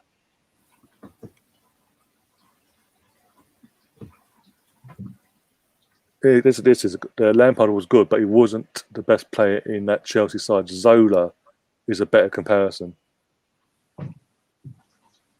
Yeah. Yeah. I can see that. Yeah. Yeah. There we go. he knows my. The thing is, he knows my thoughts on it, but I'm gonna have to vent out now because it still pisses me off to this day that fucking Arsene Wenger and Arsenal listen to West Bromwich Albion Stoke, Mr. Tony Pulis. It never got me. It never. To this day, I still don't get why we loaned him. If we're going to loan him out with the idea of giving him a chance when he came back, if it worked out, loan him out to a club, be it in England or wherever, that plays a similar style to what we play, an attacking style of football. What the hell were they thinking sending to West Brom and Tony Pulis? It's the complete opposite. It's true. And then because Tony Pulis never played him, and then slagged him off behind, behind his back and all that to Wenger. Wenger and the club took their word for it and sold him off to Wolfsburg. And then, because they didn't want to buy me, wanted to buy him, because we didn't want to sell to them, we sold it to Wolfsburg. And literally, the second he got to Wolfsburg and Bayern teamed up and had agreed a deal for that. Give him a season, we'll buy him the next season. So effectively, he's on loan to you, but even though you're owning him, he's on loan to you, and we'll buy him next. And it was all agreed. So it's just pointless. We might as well also sold him to Bayern Munich. But the fact that again, we're taking advice of Tony Pulis, of all people, sending, as I keep saying, sort of sent him to a club that plays a similar style of football to what we were playing, and what Wenger wanted him to play. Sending to a Tony Pulis side was completely stupid in every sense of the word. Yeah, how that happened? Like they could have loaned them at. Were Dortmund buying players still at that time? Like they couldn't have loaned them out to Dortmund or whatever and gotten back after that. Oh, Dortmund, yeah, but yeah, there you go. Answer that one. You poked the bear now. You poked the bears. You're in trouble. Oh boy. And Nitish, yes, you can. The links you've got the link in the group chat, so just go and find it and join us. And when you do, I'll put you on the screen. You don't have to be on screen, like camera on. I mean, you can have your camera off if you have to.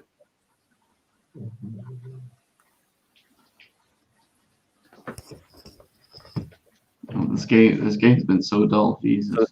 So the person 5 minutes ago had a go at me for not showing the game on the screen. He's now back, saying he's back and he's got the game up on himself, and he's saying, "Thank you." He's a massive Man United fan, apparently. Okay, that's good then. It says a lot. We're 64 minutes into the game, about 10-15 minutes into the second half, give or take. All we spoke about is Arsenal. I know, right? Well, that's how boring the game is, isn't it? Like, I think Man United, this second half, they've come out a little bit more on the push for a second goal, but it just doesn't look like it's going their way at the moment. No. Again. The only way they're going to score is another penalty. You do realise you've said that it's going to happen. It could. I'm not saying it can't, but that is the only way that they will score. Oh no! Once you do it like that, it's definitely going to happen. I wouldn't write them off just yet. We've got the 70th minute substitutions. I think we'll be bringing Greenwood on. So, no, Greenwood's already on. So who's on the bench right now? I think You're going to bring on Lingardinho, are you? Yeah, we're going to have to bring Lingard on. We've got Lingard, Daniel James, Igalo. Oh, no. Yeah. He's going to bring on Jesse Lingard, the person that scored 1 goal a season. I felt so bad for Cheddar. He scored in the last minute of that last game when he lost that bet. He had like. Oh, no, was it Cheddar's? Fucking hell. Yeah, Cheddar. Imagine he had 10 quid on doing like 300 quid or something, and he lost it. Someone linked Lingard with Arsenal. I have no idea. That was about 2 years ago, and I was like, no. Yeah, I would rather play with 10 men than play with Jesse Lingard. Oh, good saying. That's dissent. Well done, Rashford, you idiot. Was he booked for swearing or something? No, dissent. Literally, the ball goes out for a throw. He thinks it's a Man United throw. Gets given to Sevilla. He grabs the ball with both hands and just throws it. Goes to the ground. So dissent. And the referees have like doubled down on it. No, it's a booking now. Yeah, I like that rule which says that if you ask for a penalty, you are going to get. Sorry, if you ask for a red card for someone, you are going to get booked. Well, it happened the other week with Ceballos in the FA Cup final. You got because he went up like what he got booked, but at the same time, Kovacic did get sent off like the booking and afterwards and all that because Ceballos initially did that to the in front of the ref. He got booked for it, and rightly so, because it's so for years it's been an inconsistent thing there with that sort of thing. Because that's always been a rule. If any team does that, it's meant to be a booking. It's not always consistently followed through, not just in England, in Europe in general. Exactly. Yeah. Didn't they implement that quite a few years ago? Didn't they? Yeah. Remember the Spanish players did that a lot. Yeah. I remember like the whole team was basically asking for cards. Like, come on, you're taking the piss. Oh, bloody hell. Yeah. The test went super loud there, didn't he? Oh my god. I'm not saying nothing to that. Again, you've been asked a question, Brendan. He's not letting it go.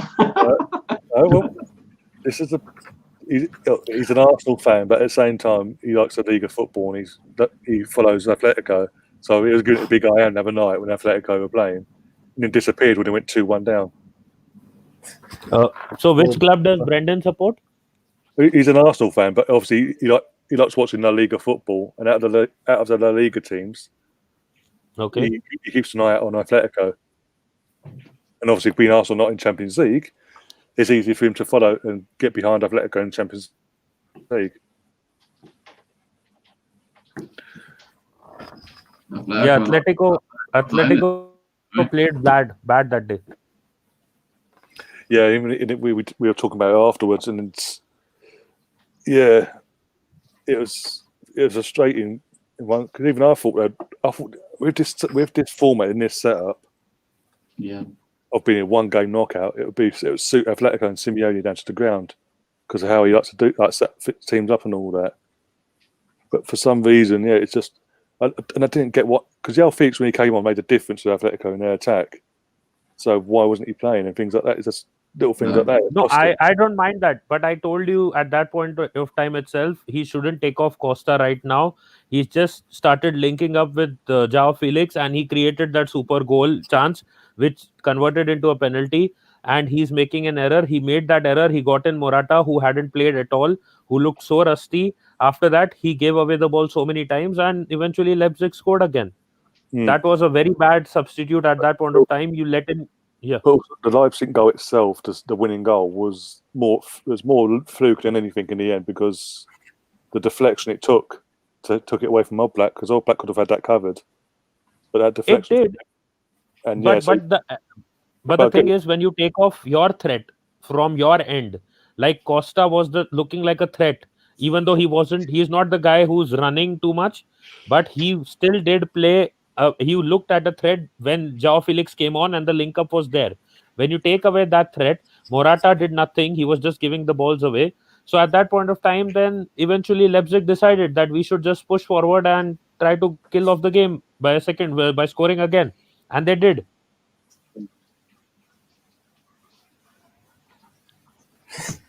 Sevilla looking better this the last 10 minutes.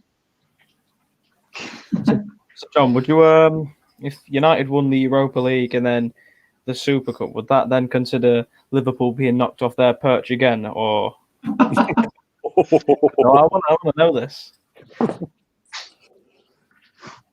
What's Liverpool's perch again? They're on 43. We're on 42, something like that. So Yeah, I think like we don't have to talk about perches every time like a trophy goes up by one, and then we climb up on top of each other. This is not this. And we're picturing a picture. It's like we're on the perch now. Then you just climb on our shoulder, and then you go above us, and we climb above you again. Yeah. It's all kicking off in the chat. Nitish, your calls are now growing in the chat. You're not even in the chat now. Please go. No, it's not the point about how he was playing before Felix came on. He may have been shit before that. I'm not disagreeing to that. But what I'm trying to say is once Felix came on, he was the one who was linking up the most with Felix.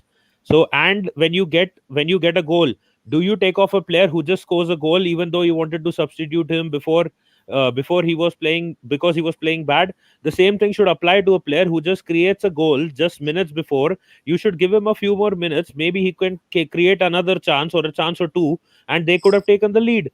Why would you immediately sub him off when he just created a good play with Felix and he was linking up well?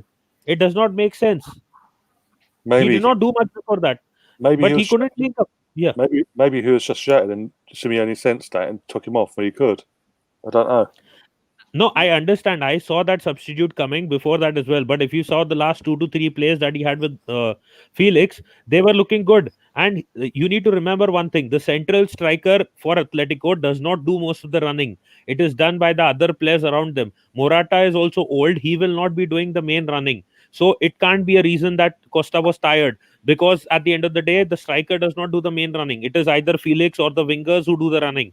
And as it was seen, when he was passing the ball around to Felix was trying to run and make the runs around the box. And that is how the first goal that they scored was created. So that is why I feel he should have given him at least 5 more minutes because he had just scored a goal. And at 1-1, obviously, the game would have gone into extra time as well if they had maintained it, if they didn't score another goal. So Morata could have been brought on 5 or 10 minutes after he was actually. But he immediately took him off and then he broke the link between the striker and the winger. Why was that not VAR'd? Did you guys just see that? If it was in Manchester United's favor, I think there is no doubt why it was not VAR'd. He was off the wall like this with his arms out, and the ref goes no penalty. But I thought any handball was a penalty. No, it's not any handball. It's not any handball. It's an unnatural position, but yeah, they're checking it. Yeah, I'm on the 73rd minute. I'm on. Yeah, because they both. This is the thing. They try to get around it with these players. They try turning away and going like that. But yeah, Nitish, someone got given a penalty. Didn't a penalty in the Champions League got given for someone jumping in the wall? And this was a guy jumping in the wall again. Last season, PSG got added exact same thing. It didn't happen this season as well with Lyon, I think, wasn't it? The other day where Memphis was in the wall and he had his arms like nowhere near in a bad position and he got the pen. There were some 2 to 3 controversial decisions as well, including that Lewandowski goal when he was offside. He looked clearly offside. If you remember the goal against Barca, they did check it as well. That's the same as with Firmino. That's like literally the same thing, but they barred that offside. They didn't give it an offside. I think that Lewandowski goal was clearly a penalty. So an offside, not a penalty. I was reading the by the way. It wasn't even a penalty for Man U. You say that, but look at the penalty they got earlier. If we get another penalty this season, that'll be mad. If we can get to 25 penalties. It's like Fernandes handed it Man United box, penalty for Man United on the other side. Yeah. Then we can probably ask Brendan. Brendan, did Lampard score 25 penalties in a season?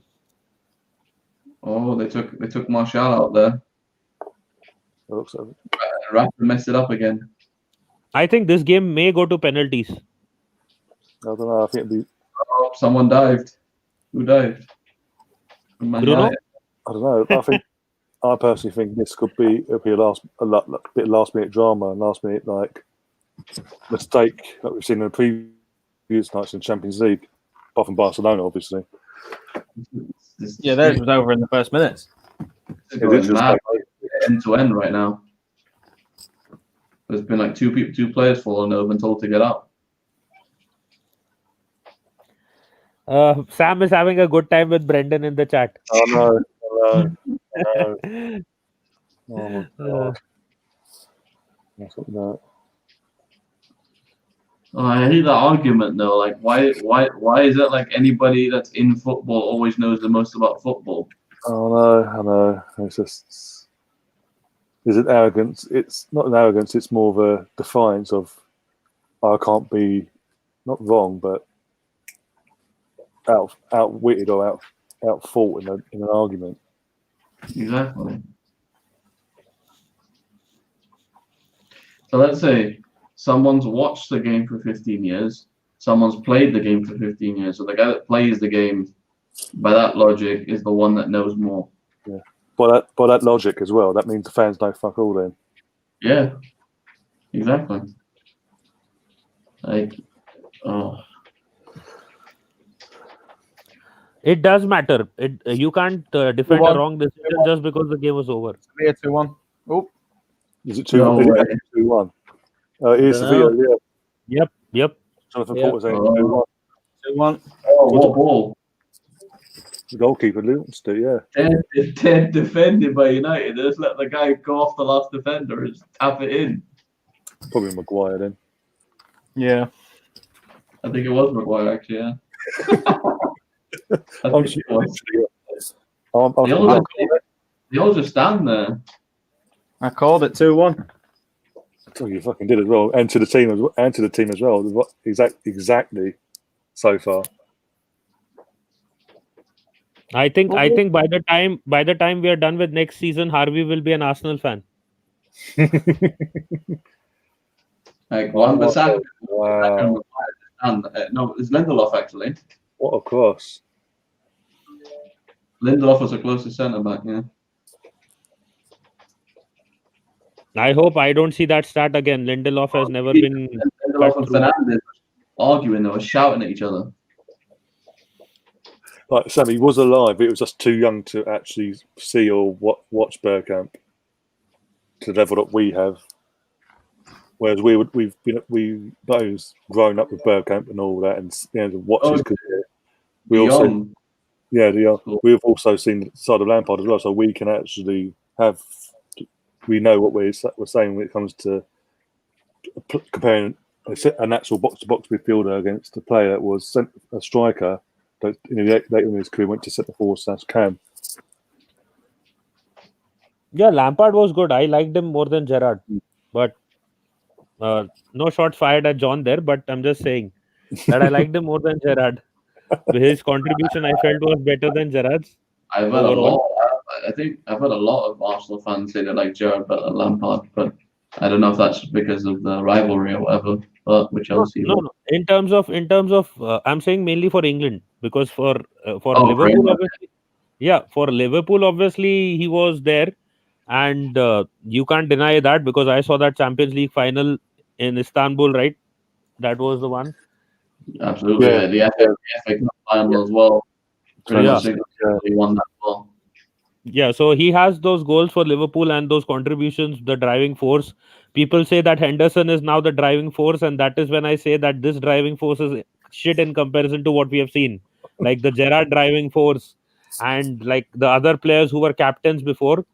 Henderson it's like you say that Henderson just has a good team around him.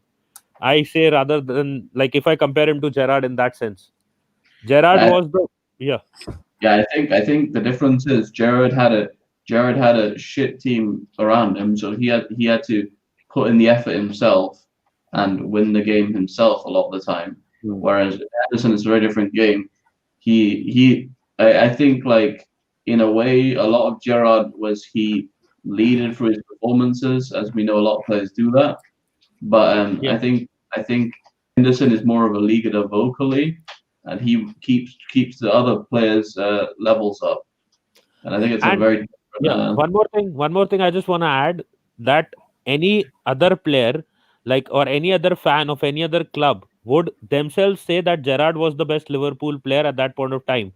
But with respect to Henderson, the Liverpool fans have to defend him and feed him and show him as their best player, which is actually like what has happened with Henderson right now. So people have to actually show him, no, that Henderson is actually important to us. But with respect to Gerrard, everyone who saw Liverpool play at that point of time, they knew and they could say it automatically that he is Liverpool's best player and driving force and savior, you can say, at many times as well. So you didn't have any second say in that. Yeah. I mean, this is a great comment from Johnathan in the chat as well. Ollie has decided to motivate his team by sitting down and picking his nose. It's the 82nd minute and there's not been one sub in the whole game. Oh my God! Yeah, that's right. Yeah, that's true. That's true. You know what? That's the thing I've heard, that Ollie doesn't trust his bench. No, it was trending. It was trending today. Matic was trending because he wasn't started. So I think he's gonna get abused if you guys get eliminated today. Because he was obsessed with trying to make this thread in the set in DM work. He's tried this so many times.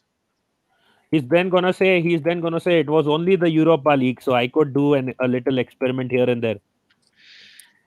This would be his third semi-final in his first full season that he's lost. No, not the first. He lost to Chelsea again in the FA Cup. That's what I'm saying. His third. I said his third semi-final in his third. Yeah. Okay. But his first full season, he got 3 semi-finals and lost them all. That's not good. Yeah. It's like we're turning into Tottenham. Can't get past the semis. Someone just shared an image about Bruno and Lindelof having some kind of argument. I was saying it. They were shouting at each other when the goal went in. After the goal went in, they showed it for a second. Yay! Breakdown, mental breakdown, or whatever. Not mental breakdown, just a breakdown of sorts. Yeah. Yeah, a mental breakdown would be a lot more dramatic, I think. Lindelof, I'm going to put a caption on my troll page. Lindelof, you can't score apart from penalties. And Bruno, you can't defend, or something like that. I called it though. I said it'd be 2-1 Sevilla to nick it late, just like last game. They won by 1 goal like that. And yeah, Brendan says Kenny Dalglish was the best ever Liverpool player that's ever put on a Liverpool shirt. What Nitish was saying was in Gerrard's time, especially when he hit his peak, he was Liverpool's best player in that time frame. But in terms of all time, you've got to say Kenny's got to be up there, definitely number one. Yeah, this is the thing where even as manager, I don't feel comfortable because again, I'm too young to have seen all those good players play, and I don't feel like I've watched enough of them. So, like, my personal opinion would be maybe oh my God, is that Bruno rolling around asking for a pen? He didn't get it. Sounds about right. It's literally on the screen here, on the screen. Attempts for Sevilla 9. Attempts for 20. No, 20. Yep, it was Bruno. 20 attempts apparently. Not on target. 20 attempts at goal. Yeah, there will be a third stat coming in soon. Attempts from Man United at penalties. 1. Never again. 2. They got 1 and 1 didn't get just now. Oh, yeah, I've seen it now. Oh, come on. Yeah, he gets like a little tap of the knee on the back of his leg, and he flies down, crying. I think the worst one was against which one was it? Aston Villa. Which one where he fell on the player? Yeah, where he jumped on the player's boot and slipped over and got a penalty. That is a fair shout from Johnathan, though. Yeah, he should be booked. I mean, it was the same thing with Sterling against Spurs, and Jose realised that he should have been booked, and he should have got a red for that. So why people aren't getting booked for yellow cards is yellow cards for diving. Did you guys see that? I had asked you the question. One of the Leipzig defenders caught Leipzig defenders or players caught the opposition player that day by the neck. He did a Guendouzi. I think I asked you in the chat as well. He caught one of the Atletico Madrid players by the neck at that point of time, and he pushed him a bit. So, but the referee didn't book him at all. So there were one or two decisions in the games that were quite not understandable. And one more thing, if you remember that red card, it should have been a red card when Felix was brought down. Did you guys see that tackle? We did say that in the stream. It should have been in red. Yeah. We did say that. Not the Leipzig one. The throat push was yesterday. Oh, yeah. When he was clear on goal, right? And they just took him out. Yellow, right? Yeah, Felix one was a red card. That should have been the Leipzig down to 10 men. And in the game against not Lyon, which was the one? The Barca versus Bayern one. Bayern, Alaba caught him by the neck. He caught him by the throat. Alaba should have been sent off. So that is another thing that I had pointed out. I don't know how many people saw it. Alaba pushed him around, caught his throat and pushed him a bit. One of the other players from Barca. So I don't know why those decisions were not even checked again or looked back. Oh no. That's a fair point there by Sam. Also, again, we're on the 88th minute now, and we've done two subs now. We've got Brandon Williams out, James, Marcus Rashford off, Juan Mata on. Oh my god. Oh, that should have happened way earlier. Like Mata should have come on like the 70th minute. Yeah. 60th minute. Oh, and Fosu Mensah's on for Wan-Bissaka. Mensah, of course. No, it is understandable. No, it is understandable. They need an attacking defender, fullback. Wan-Bissaka is an attacking defender. He gets full. No, he can't. His crosses are bad. He can't cross. They need a goal. Come on, that is an obvious decision. Wan-Bissaka way better defender, but come on, his attacking is very bad. He can't attack. Even Harvey said it some time ago. His crosses are not the best. That is a tactical switch to attack more. But when you've got it's just. I mean, Fosu Mensah to come on. We've got Udin Igalo, you know what I mean? Yeah, but he's made the substitutes too late. He made it too late. What Harvey's saying, you've got a striker on the bench and then Igalo. Yeah. Who leads Man United apparently. Yeah. Give you a goal, you're 2-1 down, and he brings on a fullback for a fullback. I think he has two more substitutes. I think what he's trying to do is trying to play with the penalty game. He ain't got much time left. He's trying to play with See, this is what happens when you start getting a lot of penalty goals. I'm just saying, with respect to psychology, you know that you are about to get a penalty goal almost every game. Your open play goals have dried out. In a lot of games, if you have seen, they haven't been scoring open play goals and relying on penalty goals. If you take out those penalty goals, you'll probably drop 10 or 15 points from United seasons in the last one that concluded. So it does impact the mentality as well. When you see that you're getting penalties every game and that is your outlet of scoring goals, I think it has had an impact as well today. Oh, I wonder if De Gea came in for every semi-final and they lost them all. That'd be an amazing. The 6 minutes added on left. So there's 6 minutes. It's wow, of course. Hasn't done exactly that to warrant it, but okay. Solskjaer comes on and he's won it. Come on. He subbed himself on, yeah. See, I don't mind United winning today. I want Inter Milan to beat them. I didn't really want Man United to win this game because I heard that us going out the Europa League campaign would then speed up the Sancho deal quicker. I don't know if there's a lot of truth in that, but why will it speed up the Sancho deal? Because we're off in Switzerland, and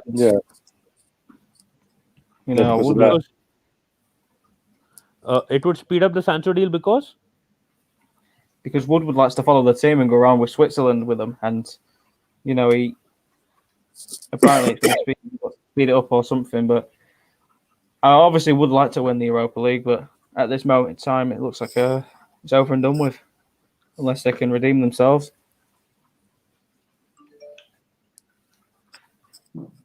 What's going to happen to United in the Champions League? Looking at this.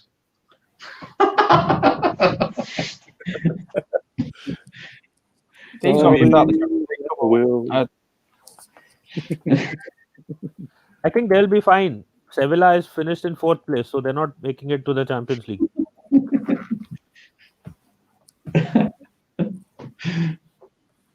But you know, one thing what could be funny: United get eliminated in the group stages of the Champions League, drop down to the Europa League, get beaten by Sevilla again next year. I think we've got a phobia against going against Sevilla. Every time wasn't it when Mourinho's last season, Sevilla knocked you out, or was it his first season? Something like that? Yeah, wasn't that 1-0 over 2 legs? Bloody hell, that was a. Yeah, no, it was 0-0 the first leg, and then the second leg they won us at beat our you, home ground. Yeah, they came over to us and beat us. I think United won't mind that much, apart from the fact that they don't get a trophy, because Thank the main thing is they need rest, because next 2 seasons are going to be crazy hectic. So I think they will be sad about the part that they don't get a trophy, but I think they will be focused on taking some good deserved rest. In response to someone in the chat is asking a score on it, it's currently Sevilla 2, which I'm updating now, Man United 1, with 4 minutes left of injury time. Bring on the Igalo 4 minutes. Like, what are you thinking, Ollie? What's he going to do in 4 minutes? They can score. They can take it to extra time. If he had brought them on with Matt, at least Igalo would have a bit more time to do something. I don't mind if it goes to extra time. No worries about that. I don't think it will, though. No, I think It's gone now. Sevilla sitting back. They know what they have to do. Sevilla defending well, yeah. Well, Magic, yeah. Even at 1-1, when it was 1-1, Man United didn't look like they were going to score. So what's going to change that?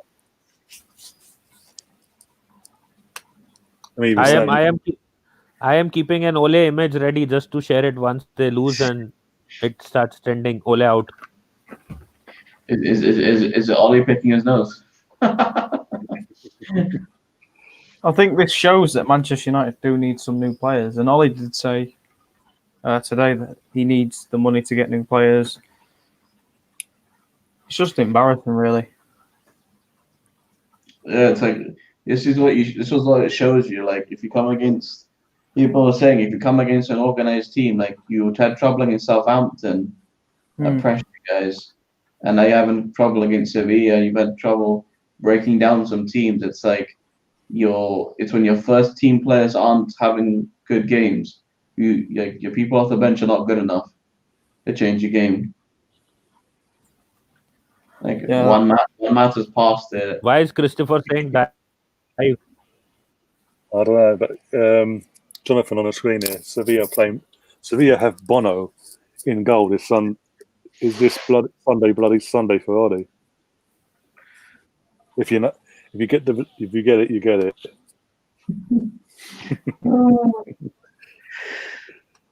Bono, the singer of U2. Yeah, Bono on YouTube. And the edges. They gave it away to De Jong, and somehow he didn't manage to cross it into 3-1. Oh, like he gave it away. I'm on to the last bit now. I'm on 4 minutes 25 now with Man United on the ball. I'm starting the Ole out trend. You can join in if you want. Don't think you have to. What's the name?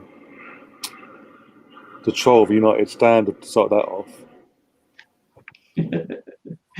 There's so many people watching because he's losing. It's hilarious. That's one positive. United standing chill. Yeah. They should say it's your fault, Mark Goldbridge. I love it. Lopetegui, when his player gets tackled in the box and injured, he's telling him to stay down from the sideline. He's like, "Stay down." Typical Spanish tactics. They love doing that, don't they? Okay, the trolls have started coming in. Oh my god, they're coming in. Have they? Look at my screen. I can see one. Someone has zoomed in at Ole and he's looking like a. Oh, okay. I was going to say he's on in the chat. I was thinking, what the hell? Look, why can't I see it? Yeah. Game over. Yeah. You called it. Called it perfectly. Yeah. I am using Ole in, not Ole out, because I want him in. I don't want him to go. Yeah, I don't see why he would. You know, Goldbridge is so mad. He didn't even change the score to 2-1. He just left it there. Yeah, John. Yeah, Johnathan. I predicted it. Game over now. Can't say I'm bothered. What did Maguire do in the first for the first goal? He's trending still. Oh no, because the winning goal, he was the one who was defended to De Jong when De Jong pulled off, and obviously he just not stood that there. one. For the first one that Sevilla scored, he was moving in the wrong direction or something of the ball. That image is trending everywhere. Oh yeah, they just didn't read the game. If you go watch it back, you'll see he didn't read. None of the defenders read the game, and he was again nearest to the ball, the attacker when they had the shot, and they literally the ball just went across the line, fell to Suso and took a touch, had a shot, went in near post. Yeah, Yep. well, you can blame De Gea for that one, Nitish, because getting beat is near post again. He was too slow to get across his goal. Oh, whatever. I don't care whom to. I won't blame anyone. Let them keep blaming whoever they want. As long as they're going home, I'm happy. But as I said earlier, this is his third final, semi-final. Third semi-final, his first full season, and lost every single one of them. 3-2 on Ag, 3-1, 2-1. Yeah, but every time he's been in a semi-final, I think changed the tactics up. But every time he does that, it benefits the opposition by the looks of it. Yeah. Chelsea, the irony is both Chelsea and United changed their tactics 24 hours after we did what we did to Man City in the FA Cup. And with Volley, he ain't got the players to do that. Neither Lampard, but there's the United players are so brain dead, and especially you've got a goalkeeper like De Gea in goal. They came back and bit him on the backside. And the other thing he did was, I think for that game, he dropped Marshall and Greenwood possibly, or some of the other players. Marshall was definitely out. He dropped one or two players. And today, Marshall started on the bench, but then came on in the end of the second half, then the end of the first half, because of an injury. Yeah. And did he drop Greenwood in that game? I don't remember. He subbed him off at the end of the game. Yeah, he started, but subbed him off, yeah. No, he dropped a couple of players at least. I remember that game. He made 2 to 3 changes at least in that game. Let me just quickly load up the lineup. I'll tell you which all players. He dropped Fred in the game. Yeah. No, Fred played the game. Fred started the game. Oh, no. Yeah, Fred played the game. He dropped Matic, sorry. He dropped Matic. He dropped Marshall. He dropped Greenwood. He started with Daniel James, Rashford, and Fernandes. Wan-Bissaka, Fred, Matic. Matic was playing. Matic was also not dropped. He dropped Greenwood, as I said. Greenwood and the other player that was dropped was Marshall. Greenwood and Marshall were on the bench. Pogba was on the bench. 3 of these guys were on the bench. Apart from that, he brought in Pogba, Marshall, Fosu Mensah, Igalo, and Greenwood. Scott McTominay didn't play. Romero didn't play. So, and Mata also was a substitute. So these were the guys. So he changed a lot of players. If he didn't change his first team players, I don't know why he doesn't like to stick to his first team players. Today again, Matic was dropped, so that will definitely trend. That's definitely going to be they're going to have a go at Ollie for that for sure. Even Lindelof is trending for some reason now. You know what it is? It's probably for shouting at Fernandes. That's what he's going to be trending for. Yeah. I don't care. Let it trend for anything. I'm just sharing my post. And I'm not even posting Ole in or Ole out. I'm just writing Ole, Ole, Ole. I think that will piss them off anyways. Well, we got challenge in the chat. Yep. I'm just 35 followers away from 1,000. So let's see how fast that happens. Nice. Let United fans fight over it. Whatever they want to do with Ole, let them fight over it. Not my thing. Yeah, Tyrone in the chat saying United should sign either Declan Rice or Decore to play as a number 6. They've been He linked also with says Rice. Shaw. Rice, haven't they, I think? Please no Rice. Please no Rice. Rice is overpriced. Rice is overrated. Get Doucouré. That is a good choice. Even Arsenal should get him if they can.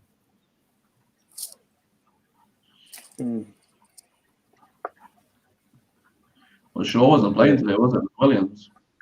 Yep. And Williams is crap defense. And I was Johnathan added that they need a CDM. Matters is okay. I said this, and even Harvey said it, and even John agreed. We have no idea why they gave Matic a 3-year extension. Yeah. What they were thinking. Like literally, I said this: if an Arsenal player got a 3-year extension of Matic's caliber from 32 to 35, it would have been crazy. The fans would have totally embarrassed Arsenal on Twitter and social media with their abuses. Mm-hmm. Yeah, you do an Arsenal there, and you do give him a 1 year extension. There's no way you give him a 3-year deal. Yeah, and the thing is, you don't give wingers at 32 and CDMs at 32 or DMs at 32 3-year deals. Players who need or are liable, like they have their main attribute should be speed, needs to be speed. You can't give such players, aging players, a contract at 32 to extend till 35. Barely will you see any winger getting that kind of 3-year deal at 32 because wingers need pace. Same thing applies with defensive midfielders. They need to be fast. I was, if you remember Per Mertesacker, he was always said to be not the fastest defender, but tactically sound. But when during his end years, he was so slow that he couldn't cope with any Premier League winger or attacker that would attack from that side. So you don't give a player whose main attribute has to be speed a 3-year contract at 32 to extend it to 35. It did not make completely any sense. Giving him 1-year deal would have been fine, 1 or with the option of extending to a second. Yeah. Mm-hmm. I mean, yeah, Jonathan in the chat says, yeah, they should have given a 1-year rolling contract instead. Yeah, exactly the same. Well, what do I say about that, really? I know, yeah. It's like, well, what is there to say about Sevilla snatch and grab? Really, yeah. So now fans will say that Sevilla didn't need Unai Emery. They anyways win games and anyways can win the Europa League title. It wasn't Emery, it was the team. It's just Sevilla, the club. And they will say that you should probably change the name of the Europa League to the Sevilla League if they win it. The Sevilla Cup. Oh, dear. Oh. I am just waiting for one of those Arsenal fans to actually go out and tweet that out. That it wasn't Sevilla after all. It wasn't Unai Emery after all. It was just Sevilla.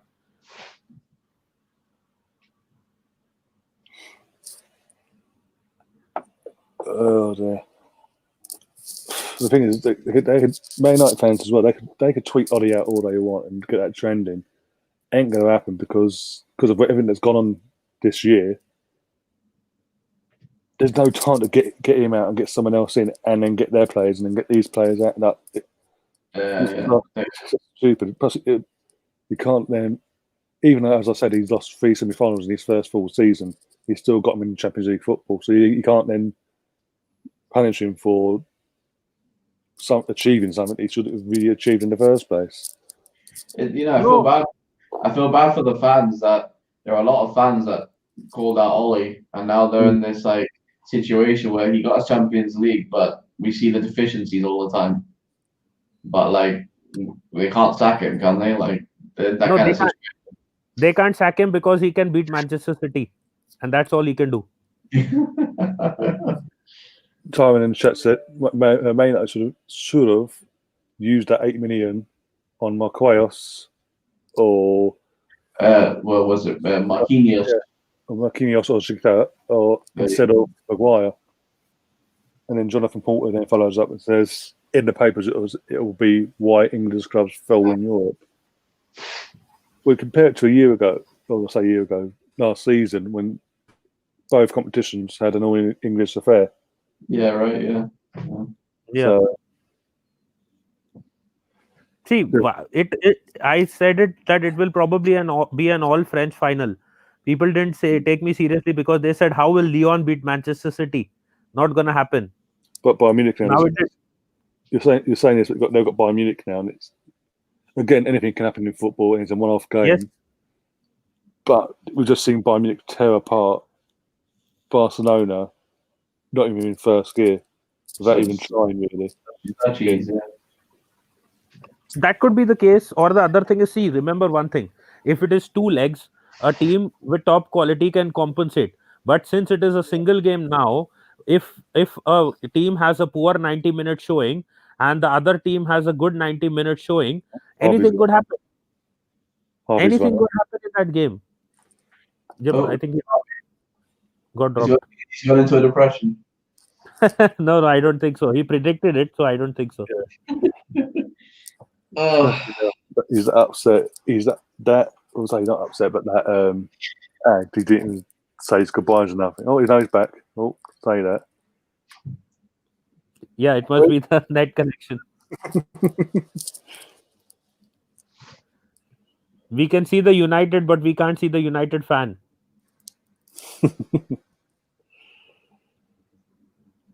Anyway. Yeah.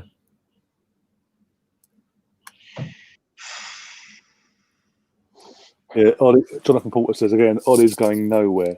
I think he is the transition manager. He is building and an okay squad, but tactically, motivationally, he isn't the manager. The next one after him will have more of a chance, he thinks. So I don't think so.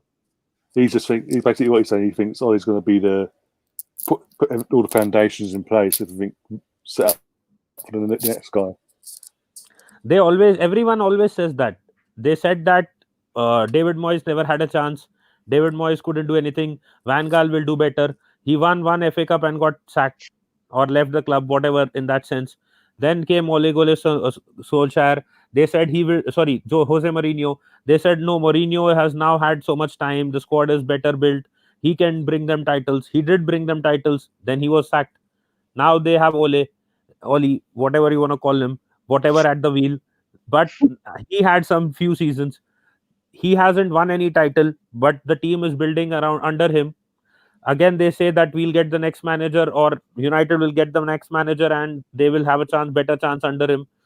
So you can't keep changing your managers. This same thing could happen now with Arteta as well, because we don't know what will happen in the transfer window. If he gets his players, great. He may have better performances. He may get top 4. But then there is no guarantee that you win a Premier League title when there are teams like Liverpool and Manchester City who are this dominating right now. So forget the Premier League title. The other chances of winning any title are the FA Cup, the Europa League, or the League Cup. Now, with respect to League Cup and FA Cup, City has been dominating those as well, more or less. That is why I was surprised with the way that City threw away the game against us, and we played better. And the other thing is, they threw literally the game against the recent game, against Lyon. Ederson made a mockery of his goalkeeping skills. I don't know what he did, how he gave away that cheap goal, and that killed off the game again. They made so many errors. You don't see Manchester City doing that unless they seem least interested in playing right now for some reason. But also with Man City, let's be honest, they've got the financial power and a manager of experience and of ilk that won't allow his players to drop off to the level of what we've seen with Man United. Sorry about that. That's all right. Also, there's Man United fans going off on Twitter. One fan in particular saying the worst refereeing performance of the season. Effing disgraceful, apparently. I think those aren't United fans. I think they are fans of other clubs trolling them. Actually, with Johnathan Porter's message, I don't think so. I think the Van Gaal team was better, in my opinion. I liked a lot of their players better than the current United side. Yeah, the Van Gaal team was a more defensive team there as well. Yeah, like they had Depay and Blind, and then they have was Di Maria in that time as well. Yeah. Yep. Yeah. But for one season, it was. They need to accept it that Di Maria used United as a stepping stone. They won't even accept it, most of them. Harvey, do you agree? Di Maria used Manchester United as a stepping stone. She snaked right out of there. I mean, we got our own. Sorry, Tyman's saying, should Man United sign Harry Kane or Jordan Sancho? We spoke about No this on the chance. sessions. No chance, Harry Kane. No, definitely not. Yeah. He's slow like a tortoise. He will slow down their attack like hell. They need Sancho. They need pace. They need quickness. Harry Kane is a lucky guy. He plays for England and is the England captain. He's a very good striker in terms of finishing, but in terms of pace, he slows down any game, any damn game. I said this on the stream before.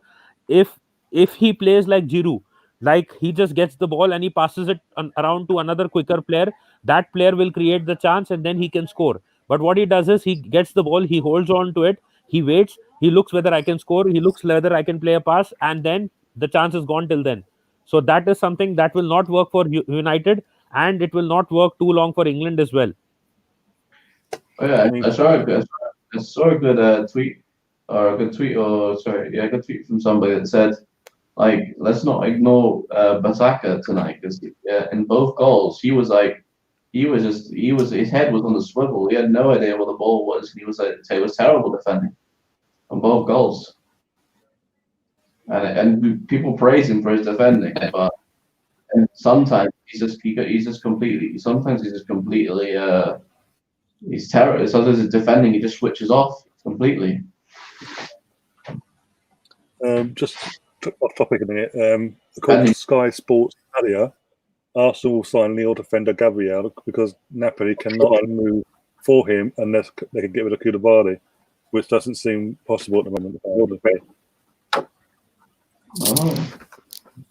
But again, with respect to Gabriel, I don't know whether he will be a great defender or not. He will, but yes, because he's young. I know he's young, and obviously, no matter what formation Arteta's going to go for, you can have him. So him and Sleeper, they're not going to start together straight away. It's going to be, I think that'll be a gradual thing over the next 12 to 18 months. But in the meantime, we've got some experience of Mustafi and Louise in the sense of they've got Premier League experience. They can help coach, along with Arteta, coach these defenders to get used to the physicality and the capabilities of this league. I do understand. Following season onwards, and then from next season, not this season obviously, but the next season, you'll see them pairing up against each other more so because then they've got that year behind them. That's right, but it's all about building for the future because we know Mustafi and Louise long term. They're not good enough to go long term, and they are injuries against them either way. But they're not good enough the main one, they're not good enough long term. So Arteta's got to use their experience to one extent in helping out, like to Saliba, and if we get Gabriel for the following season. So then the following season, there's that because we've seen throughout the years, Cubs do this. They buy these multiple amounts of defenders in one hit and just throw them in at the deep end straight away. When they've got no foot in a Premier League experience at all, and it hits, and the mistakes happen, and because there's no experience there to fall back on in the other defenders, that's when then their confidence is not because there's no backup there, and then their careers. I understand what you're saying, but John was telling me about Alan Smith, who said William Saliba will be our Virgil van Dijk. So such comments are like, I don't understand. The guy hasn't played a single game for Arsenal, and you're already comparing him to Virgil van Dijk. What's the logic? Let him first play a game. Let him first step onto the pitch. Let him play a season. Let him first have a go at the Premier League, and then you decide and call him you compare him to someone. You are comparing him based on what he has done in League One. Now, I know the tag that Mbappe was trolling that this is not the Farmers League or the Farmers League beat City, and all those trolls are coming in. But at the end, you can see the difference that the pace of attack in the League One is slow. But Chima says here, Arsenal have 6 centre backs now. Why not get rid of Chambers, Socrates, and Holden? I think from what the noises we're hearing, that is the case. They are looking to get rid of them three, especially Socrates, because obviously apart from that 5 minutes before the final, he hasn't played at all since the restart. Chambers is injured, and possibly Arteta doesn't seem part of his plans anyway. And Holding just hasn't. I don't know. It's just not clicked for him since that ACL. Constantly, he comes back, gets an injury, comes back, gets an injury. I think he makes mistakes. He's that Sevilla United quarter final at 1-0. The mistake he made there, things like that, they put the doubt in Arteta's head, and then I think, as I said, I think that's part of the reason why Arteta's looking to ship them off. And I think now with Raul gone, it's going to be easy for him to get rid of them in that sense. I think I would get rid of only Socrates and Kolasinac first, rather than getting rid of Holding and Chambers. Because Chambers looked like our best defender before he got injured. I think he can. Tyrone's why the reason we didn't mention Kolasinac because he's not a centre back. Yeah. What the comment was about centre backs. I do understand. Yeah. Kolasinac at some point does have to go at some point, but if there's no one out there to bring in as a better replacement, why get rid of him? Why get rid of him now? Because you're then asking for trouble because then Tino will get injured, and then you've got to play Saka. You've got to bring Saka in to play left back again or left wing back, and the whole thing changes again. I'd rather us go out. If we can get someone better than Kolasinac, fantastic. If we can get him now, fantastic. If not, we have to hold on for another season to 6 months. No, I would rather prefer Saka. I would not place Kolasinac there. He has been a liability. I understand. Again, Kolasinac is a liability. He has made mistakes. Yeah. But Saka is not a left back. He's at an age where he's 18. He's not a trade. He's a left winger. We've just signed him to a contract where he's going to give him a number 7 as well. But we've signed him to a contract. In that contract, it's probably not stipulated, but in black and white, but like gentleman's handshake, so to speak, where he's going to be playing in his position of a winger, left winger, whatever, an attacking player, not a left back. So I understand your point. If you get rid of Kolasinac and you start doing that, like playing at left back, he's then going to be like. Chamberlain. Why the hell? I want to play this position. I'm not getting played that position. Yeah. I'm not getting a chance to play there because I'm getting played here.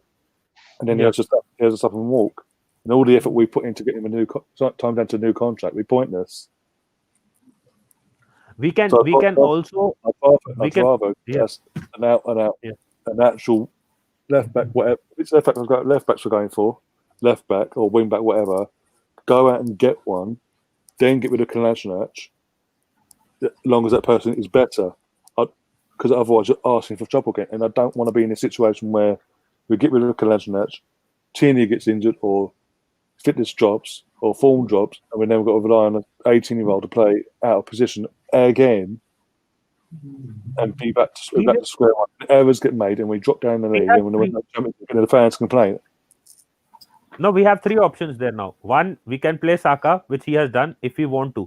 Otherwise, we can play him as a wing back, left wing back, which is as good as playing because he was pushing forward there as well, and he can come back. Second thing is, if we don't have an option to play him, we got Niles who can also play as left back now. So he can play out of position because that is his job, and if it is necessary to play in the back 4. If we are playing in a back 3, and we are playing 2 wing backs, I think then it won't be a problem because Saka will be comfortable playing there. If not, Saka, Niles can play in that left wing back role as well. So when we have a versatile player, we can get rid of Kolasinac because the problem is if Kolasinac is playing there in any form, he is being a liability and conceding goals. We don't want to concede goals. We would rather play a player out of position who is ready to play for us out of position, who will actually defend well, rather than playing a player who we know is going to concede a goal. And Kolasinac, the thing is, it's not as if he has improved under Arteta. He is looking even as bad as he was looking before Arteta as well. So he has not improved. He has not changed. If you talk about a player like Mustafi, he is liable, but he is a liability at times, but he has looked better under Arteta. But Kolasinac has not changed. So there is no change going to happen under Arteta, no matter how much he plays under Arteta. So at the end of the day, I would like to first get rid of the problems. The other thing is he was mentioning 6 centre backs. I understand. But see, Chambers is injured. No one is going to pay any good amount of money for him because he's already injured. So you get even less money. He is back in training and he is due back to full fitness before the season starts. So, but it was mentioned he will be back to full fitness by the end of the year. He's back again. Quicker recovery. That's Martinelli. Yeah, Chambers is already back in training.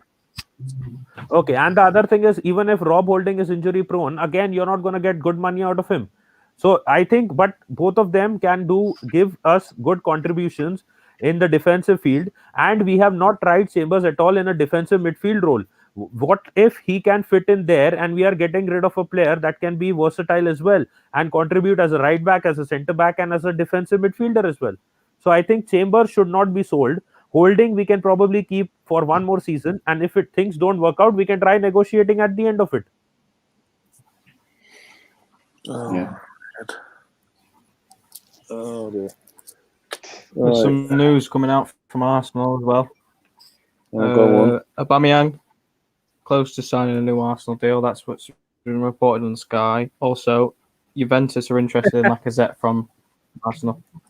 Yeah, that's a story that was being told for some time.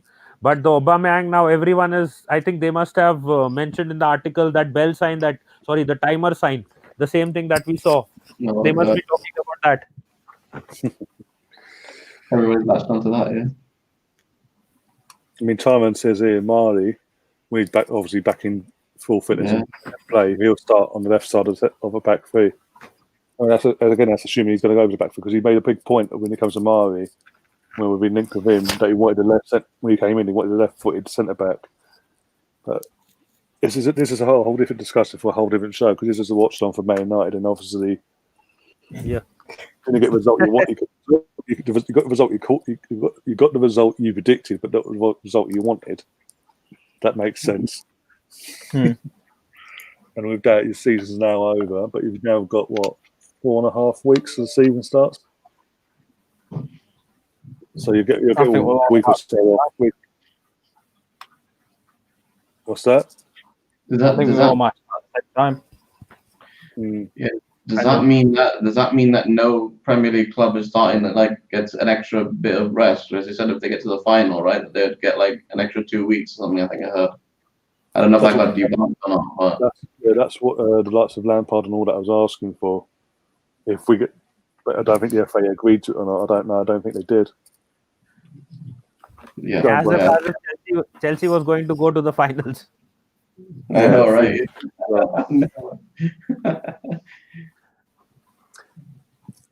You really like to piss off my brother, don't you, Nitish?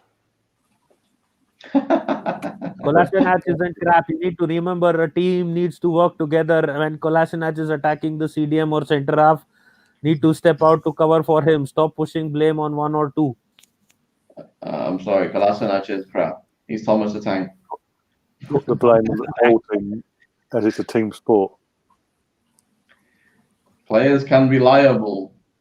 Okay, so I blame Aubameyang for David Luiz conceding 6 penalties. Oh, we started. Afterwards.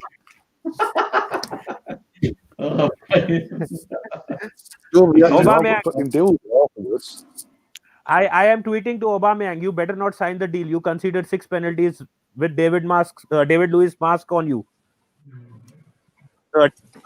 Tyrone just said this in the chat. Chelsea linked with Ben Foster. He's a good keeper. He'll be better than Kepa. He will be better than Kepa. Just been relegated. I would say he's average. He's an average Premier League. But they're Chelsea, for God's sake. I thought they're going to the league. He'll be better than Kepa. I'm saying he's better than Kepa. I'm not saying he'll be winning them the league. I said he's better than Kepa. Don't get me wrong. I did the last couple of years. I have rated Foster in the last few years, but last 12 months, he has fallen off a bit. And then the fact he's been relegated, he's part of a relegated Watford team. Come on, and what Chelsea to bring him in and put him as number one? Have a day off. They got Kepa and Caballero. Yeah, but Kepa, they want to get rid of. Lampard's made it perfectly. He wants him gone. Well, Caballero, he doesn't see him as a number one long term. He's just there. And plus, he's the same. He's around the same age as Foster as well. So, what you want? If Kepa was to go, two Asian goalkeepers are not good enough to be number one for Chelsea. Full stop. Being number one. I mean, it's Lampard to agree, but it's not the point. They bought Begovic. I think Foster is better than Begovic. had his moments. When he went there, he was a good goalkeeper. He was a good goalkeeper. Even after he left, he went to Bournemouth, didn't he? He did well there. Mm. It's just obviously age has got up with him, so he's now gone now. But yeah, that's true. Fucking hell, Ben Foster. Seriously. No, I don't know why you are advocating it. Yeah. Matt Macy, Arsenal, third choice goalkeeper would be a better option than fucking Ben Foster. Come on. If you're going to go for Ben Foster, go for Nick Pope already. Bloody hell. Yeah, exactly. No, I think they won't have the money to spend too much after they want to go cheap after bloody blowing the load on all these other huge money attackers when they need a goalkeeper way more urgently. As you said, they've blown their load on the attack, and now it seems like they want to be cheap and cheerful in the defence, and that's where the main thing is. In the league alone, apparently, because he did over 54 goals in the league alone, and they finished full. In a normal season, that wouldn't happen. Foster, I think, won the London Player of the Year last season. I mean, in the season that concluded. I don't know why you think he's a bad keeper. I think he can do a good job. Mate, come on, he's got. I'm what 31. He's got to be around the same age as me, and he's not exactly putting up trees now. He's had a good. Don't get it wrong. West Brom was fantastic, and he came back to Watford. He's 37. Okay, he's 37. That's okay. A goalkeeper pushing 40 to be number one at Chelsea. Who's literally on the decline. He's on the decline. This last 12 months has shown he's declined, because up till then, the previous season he was doing all right, and then after the FA Cup, obviously, he didn't play in the FA Cup final. From there onwards, when he has played, the decline has shown throughout the whole year, and they've been relegated. He's been number one. No one else has been in goal for Watford this season in the Premier League, unless he's been injured. Apart from him, the majority of the time he's in goal, and they've been relegated. He's 37. The reactions will be slow, and as Johnathan said, it's cheaping out. You spunked all your money on. It seems like they spunked all their money on the attack, similar to what we've done over the years, and then cheaping out on the defence like we've done over the years. Look where that's got us. We're now fourth year in Europa League. We finished 8th. And I agree with you that he's a bit old, but I am saying he'll be better than Kepa. If they have the money, if I wanted to buy a keeper right now, a cheap keeper, I would go for Romero. He's doing nothing at Man United. I would agree with that more, yeah. But the problem is, I agree with that. But Chelsea would have to either match or better his wages. he's probably had a lot of United, haven't they? They wage up so high. No, if they get rid of Kepa, I think they will have the wage bill to pay for him. The reason they're not able to get rid of Kepa is because his wages are too high. I love it, going from being linked to All Black to linked to Ben Foster. That is hilarious. Oh my days! Oh, literally. Oh, we want All Black Ben Foster. Fucking hell. That's like them going. That's actually going. That's like them going. Contacting Robert Green, saying, "Can you come out of retirement for us, please?" Oh my god! At Chelsea. The main reason is simply that because they're not able to sell Kepa. They may not push Ben Foster as the first choice, but eventually he may take over if he's better than Kepa in goal. That is what they're trying to do. Get in a keeper who wants to come back and stay in the Premier League. Yeah. But again, he's 37. His reflexes are slowing down. He ain't the goalkeeper he was for, say, 5 years, in the last 4 or 5 years. Yeah. 12 months ago. From that, as I said, 12 months ago, up till then, he was fantastic at his other clubs. It's since that cup final, even though he didn't play in it, since then, when the Watford season ended, and obviously coming into this season just gone, he hasn't been the same. He's got worse and worse and worse. And it's all well and good. Oh, we can't get rid of Kepa. We're bringing Foster for the time being. It's 37, and it's cheaping out, and you're risking then not doing well in Europe and Champions League after all the effort you put into getting Champions League football this season. Fucking up and getting done out in that because you're cheaping out on your defence and goalkeeping line again. Domestically, you get fucked over left, right, and week in, week out, home and away with things like that. You go to, again, that's what I'm saying. Going by an Arsenal fan's experience, we've done this for years, year in, year out, for what, 15, 16 years since we moved to the Emirates. More so, we overspend, spend on the attack. We have the times where we have the best attack. You could literally have the best attack in the world, but you've got a shit defense and a shit goalkeeper. You ain't winning nothing. If Chelsea want to be winning stuff and competing, they need to sort out their back line, and that's including their goalkeeper. You cannot be at any time going, well, for a season we'll slack off, because that's when you get Lampard gets shown up for the tactically inept manager that he is. He then loses his job in the process, and then they've got to rebuild again for the new manager again and again and again. And then that manager's then come into a mess because he's got a goalkeeper at 37, if it's Ben Foster, who ain't good enough to be number one. Kepa, who isn't good enough full stop, who's on high wages, and Caballero is coming into his career as well. So he's then that person then got to ship off 3 goalkeepers off the books, bring in 3 new goalkeepers, and have them competing for number one straight away, and hope he doesn't upset the apple cart there, and sort out a back line. No, I do understand, but what they're trying to do is they're not going to get rid of Lampard in the upcoming season. They know that they need 2 big summer transfer windows to rebuild the team. If you see what they have done different than Arsenal is, they have signed all attacking players who are young, who have like at least 10 years in their career left. That's what I'm trying to say. Chelsea should be learning from our mistakes, because we made these mistakes, and look where it's got us now. We make those mistakes every window. Yes, and this is what I'm saying. This is what I'm saying. Since we moved to the Emirates, it seems up till now, because it seems it does seem a bit different now, because we're addressing the areas that we actually need to be addressed.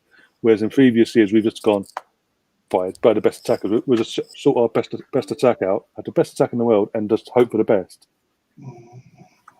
And I think this season, one more thing with respect to Chelsea's problem is, the Chelsea problem is that they have been, John has already slept off, but yeah, the main problem is that they have had a lot of problems overall.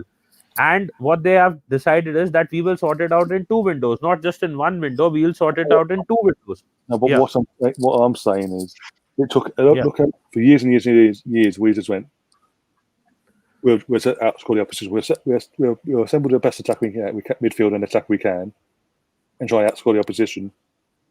And that would win us things. That didn't. And Chelsea are now making them same mistakes, and that could go on for the same amount of time. Is what I'm trying to say. All the years the damn clubs and their fan bases gave us grief for doing that. They're now copying us. I don't think they're copying us. That is what I'm saying. I think they are trying to get in some young attackers who will stay with them for 10 years. So now this window is done. They had a ban before, so they did not buy anything. Yeah, we say that, but they buy these young attackers, and obviously, again, you buy these young attackers, no Premier League experience, and it might not work out. That could go to shit. But then you've got no defence either. That makes it even worse. And then players, and then young players you've then brought for the longevity, in the attacking sense, they're like, why are we here? And where you modern football is, they'll go to their agents, and they'll get a move out of there and go to somewhere else that is actually going in the right direction, isn't doing what we used to do, and actually go. Because again, we've seen that. We've seen it ourselves. We bought the likes of Nasri, Adebayor, Van Persie, players like that at a young age for the future. And eventually these players go, oh, hang on. We're doing our bit. We're here doing this and that and the other. That would only be the case if in the next window... There's no defence, there's no this, there's no that. Why the hell are we? We need to be a team that's actually at the level we're at. And that's where Chelsea got to find themselves at if they're going down the route that we used to go down. That would only be the case if they do not get the defenders or the goalkeeper that they need in the next window. That would then be the case. But if in this video they have the midfielders and attackers and everything set up, so I think then that problem will be done. It can be resolved in the next window. John, can you wake up? Mm-hmm. I'm here. I got insomnia as it is. I've been up for like 24 hours. This game was asleep. Oh, dude. Damn, John. I'm disappointed, John. I was just about to start Fortnite, and I'm disappointed you're sleeping. You better not believe I'm playing Fortnite after this. I think with that we need to wrap things up. But yeah, as from a United fans' perspective tonight, how are you feeling? Obviously disappointed, but not surprised, were you? Yeah, it didn't surprise me that we lost at the end of the day, that they were the better side, and we just didn't turn up on the day again. We need to work on winning the semi-finals, to be honest. As I said earlier, that has become a sort of a trait this season. And with Man United and more so Ole Gunnar Solskjaer, in his first full season, he's made 3 semi-finals, and lost them all by a goal, or in the Chelsea case, 2 goals. And they've actually got in that tactically in every game he's set up actually, as you said earlier, tactically he's set up the wrong way, and they've made changes that didn't make sense, and it's cost him every time. He's not learning from his mistakes. He's overthinking it and overthinking. But yeah, you can learn from it maybe. Yeah. He just needs to go the same as he always. Yeah. But apart from Sancho, who do you want him to go and get though? They can get this squad.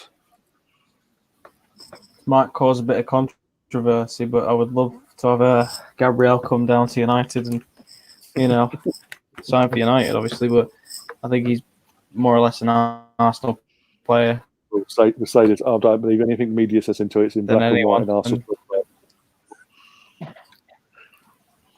Until it's on Arsenal website, I don't believe anything. So anything's possible. Yep. And Chelsea and again, might get players like. Say again. Partey, he's a good player. Yeah. I'd like Partey to come to as well. But again, another Arsenal target. If United wanted Partey, they could have just paid off the money by now. Arsenal wasn't even ready to pay right now. Yeah. Yeah, but you say that about Man United. If they wanted him, they would have paid it. But you can say the same for us then. Yeah. No, with us, there are many excuses that we don't have the money. We have this, we have that. Many. Anyway. Yeah, the Tesco club card will come out, wouldn't it? Yeah. And in instalments as well. Don't forget. Yeah. Now, we'll wrap things up now. John, where can people find you and all your social medias and YouTube channel and all that? Yeah, so I'm at the Space Revenant on YouTube. I'm doing gaming content. I'm doing a lot on Nitish's channel and be on the post as well with Nitish. And we just did a football show as well a little while ago, which was a lot of fun to do about the Thiago deal. Hopefully that goes through. But yeah, it's been enjoying doing these watch-alongs with you as well, Ryan. So thanks a lot for inviting me on as well, mate. No worries. I'll reach out to you guys for Tuesday or Wednesday, see if you're available for them as well. Obviously, Champions League semi-finals and all that. And Harvey as well. Where can people find you on your social medias and your channel as well? Well, probably you're mainly going to find me on this channel and Nitish's channel on the streams and watch-alongs, but you also can subscribe to my channel, which is United Daily Transfer News. Also, thanks again, Ryan, for having me on. It's been a great game. As I said earlier, it was saying something in the 64th minute of the match, about 15 minutes into the second half, and all we were talking about was Bergkamp and Lampard comparisons. That's how boring the game was. The game was a very boring game. Yeah, it just seemed that 1-1. Both, even though obviously Sevilla went on to win and get that goal. Yeah. Before that, about 2 minutes before that, it just seemed that both teams are happy to draw, taking it to extra time. Yeah. I have one update. Small update. Ole out is trending. Yay! 6,400. Surely not. Yeah. Surely not. Surely no. In our perspective, anyway. No. There are Arsenal fans trolling him. Retweet if your manager has actually won a trophy this season with an Arteta picture. Oh dear. That's what's happened. But Chadwick saying in the chat, Man United lost. Mark Goldbridge was going nuts. Good. Don't worry, he was moaning about the referee as well. Of course he was. But again, it's things like that. Things like this, it's down to karma. Because early on, I saw a clip where, because obviously the FPL, the app, accidentally at some point, put, even though they got fixtures out. Yeah, we discussed those on the show. Yeah. First match day, that was it. And obviously they've been taken down since, but it's saying Arsenal, Man United, and he's like, well, if it's true, that's the case, and it's not a mistake, and all that together. Easy 3 points against Arsenal. And obviously this happened. They can go fuck himself. I can't stand it. But again, because I'm going to wrap things up in a second. Sorry, Nitish, but because of situations that Robbie and the AFTV have put us out there, and the fan base out there to be this particular way of what they do. Like some Goldberg, they jump on it. They go, right, boom, we're going to do this because we're going to hook them Arsenal fans in, read them in, and get the retweets, get the views, get this, get that. It grows their channel, and people bite on it. Exactly. I'll just wait until things go wrong, and I'll just tweet him and go, ha. So you were saying? Well, he probably muted me, but I don't care. I'm going to keep doing it whenever things fuck up for him, because it's just karma. Oh, here's one. Bruno for captaincy. Before we go to Nitish, what do you think about that? I don't mind. It doesn't matter who's the captain for Manchester United unless they sort out the problems in the team. I was asking Harvey, being a Man United fan. Sorry, I didn't hear. Sorry. I heard Nitish as well, so I don't blame him. Yeah, even I heard my name. That is why I said. I don't know. Yeah, I heard Nitish. Yeah. No, I said basically before we go to Nitish and wrap things up. This is being Man United. I'm not sure on Bruno captaincy. Not as of yet. It's risky giving a captaincy to an attacking player. I think this is more to do with that Lindelof incident where he was shouting and they were shouting. That is why they're saying captaincy for Bruno. And then Johnathan says Bruno's more of a captain than Maguire. I don't know. I don't think either would be captain material, but still. Anyone's better than Maguire. What, De Gea? Phil Jones, yeah, I'd take De Gea as a captain. There are a lot of stories coming in that Smalling may be back in the first team after his return from Roma. Okay. I mean, on Zai's performance, he should be straight in. Yeah, he had a very good performance in Roma in the Serie A. That is what is the story, and he has revived his career there. That is what is coming in. So let's see. I think he's going to stay at United for more seasons. Well, that's I love it. You guys are talking up Lindelof, and he had an absolute stinker. Shock horror. But also, last but not least, in the rounding things up, Nitish, where can people find you? They can find me on Beyond the Post, the channel. We are doing Fortnite. John is joining in. Harvey is joining in. We are doing Fortnite, and now we did finally a video on football. So that was like a return. And if you guys want, we'll do one on Ole Out as well, just for fun. And Harvey can say that I can be a better manager than Ole. I predicted the score as well. And apart from that, so you can find me on Beyond the Post on Instagram, Twitter, Facebook, and YouTube as well. And on Twitter, if you haven't followed Beyond the Post already, you can just follow it. I'm on the verge of 1,000 followers. Apart from that, you can find me on Arsenal FC Fans. That is a page which has like around 360. It's the exact number is around 366K or something. It's already growing. So hope to see you guys soon because I'm going to push it to 1 million likes soon. Thank you. Okay, and with that, we're going to wish everyone a good evening or morning wherever you are in the world. And just basically enjoy the rest of your Sunday evening, what's left of it. And we'll probably be back for the Tuesday semi-final for, I think, I'm going to double check that now, actually. I think it's PSG, isn't it? PSG.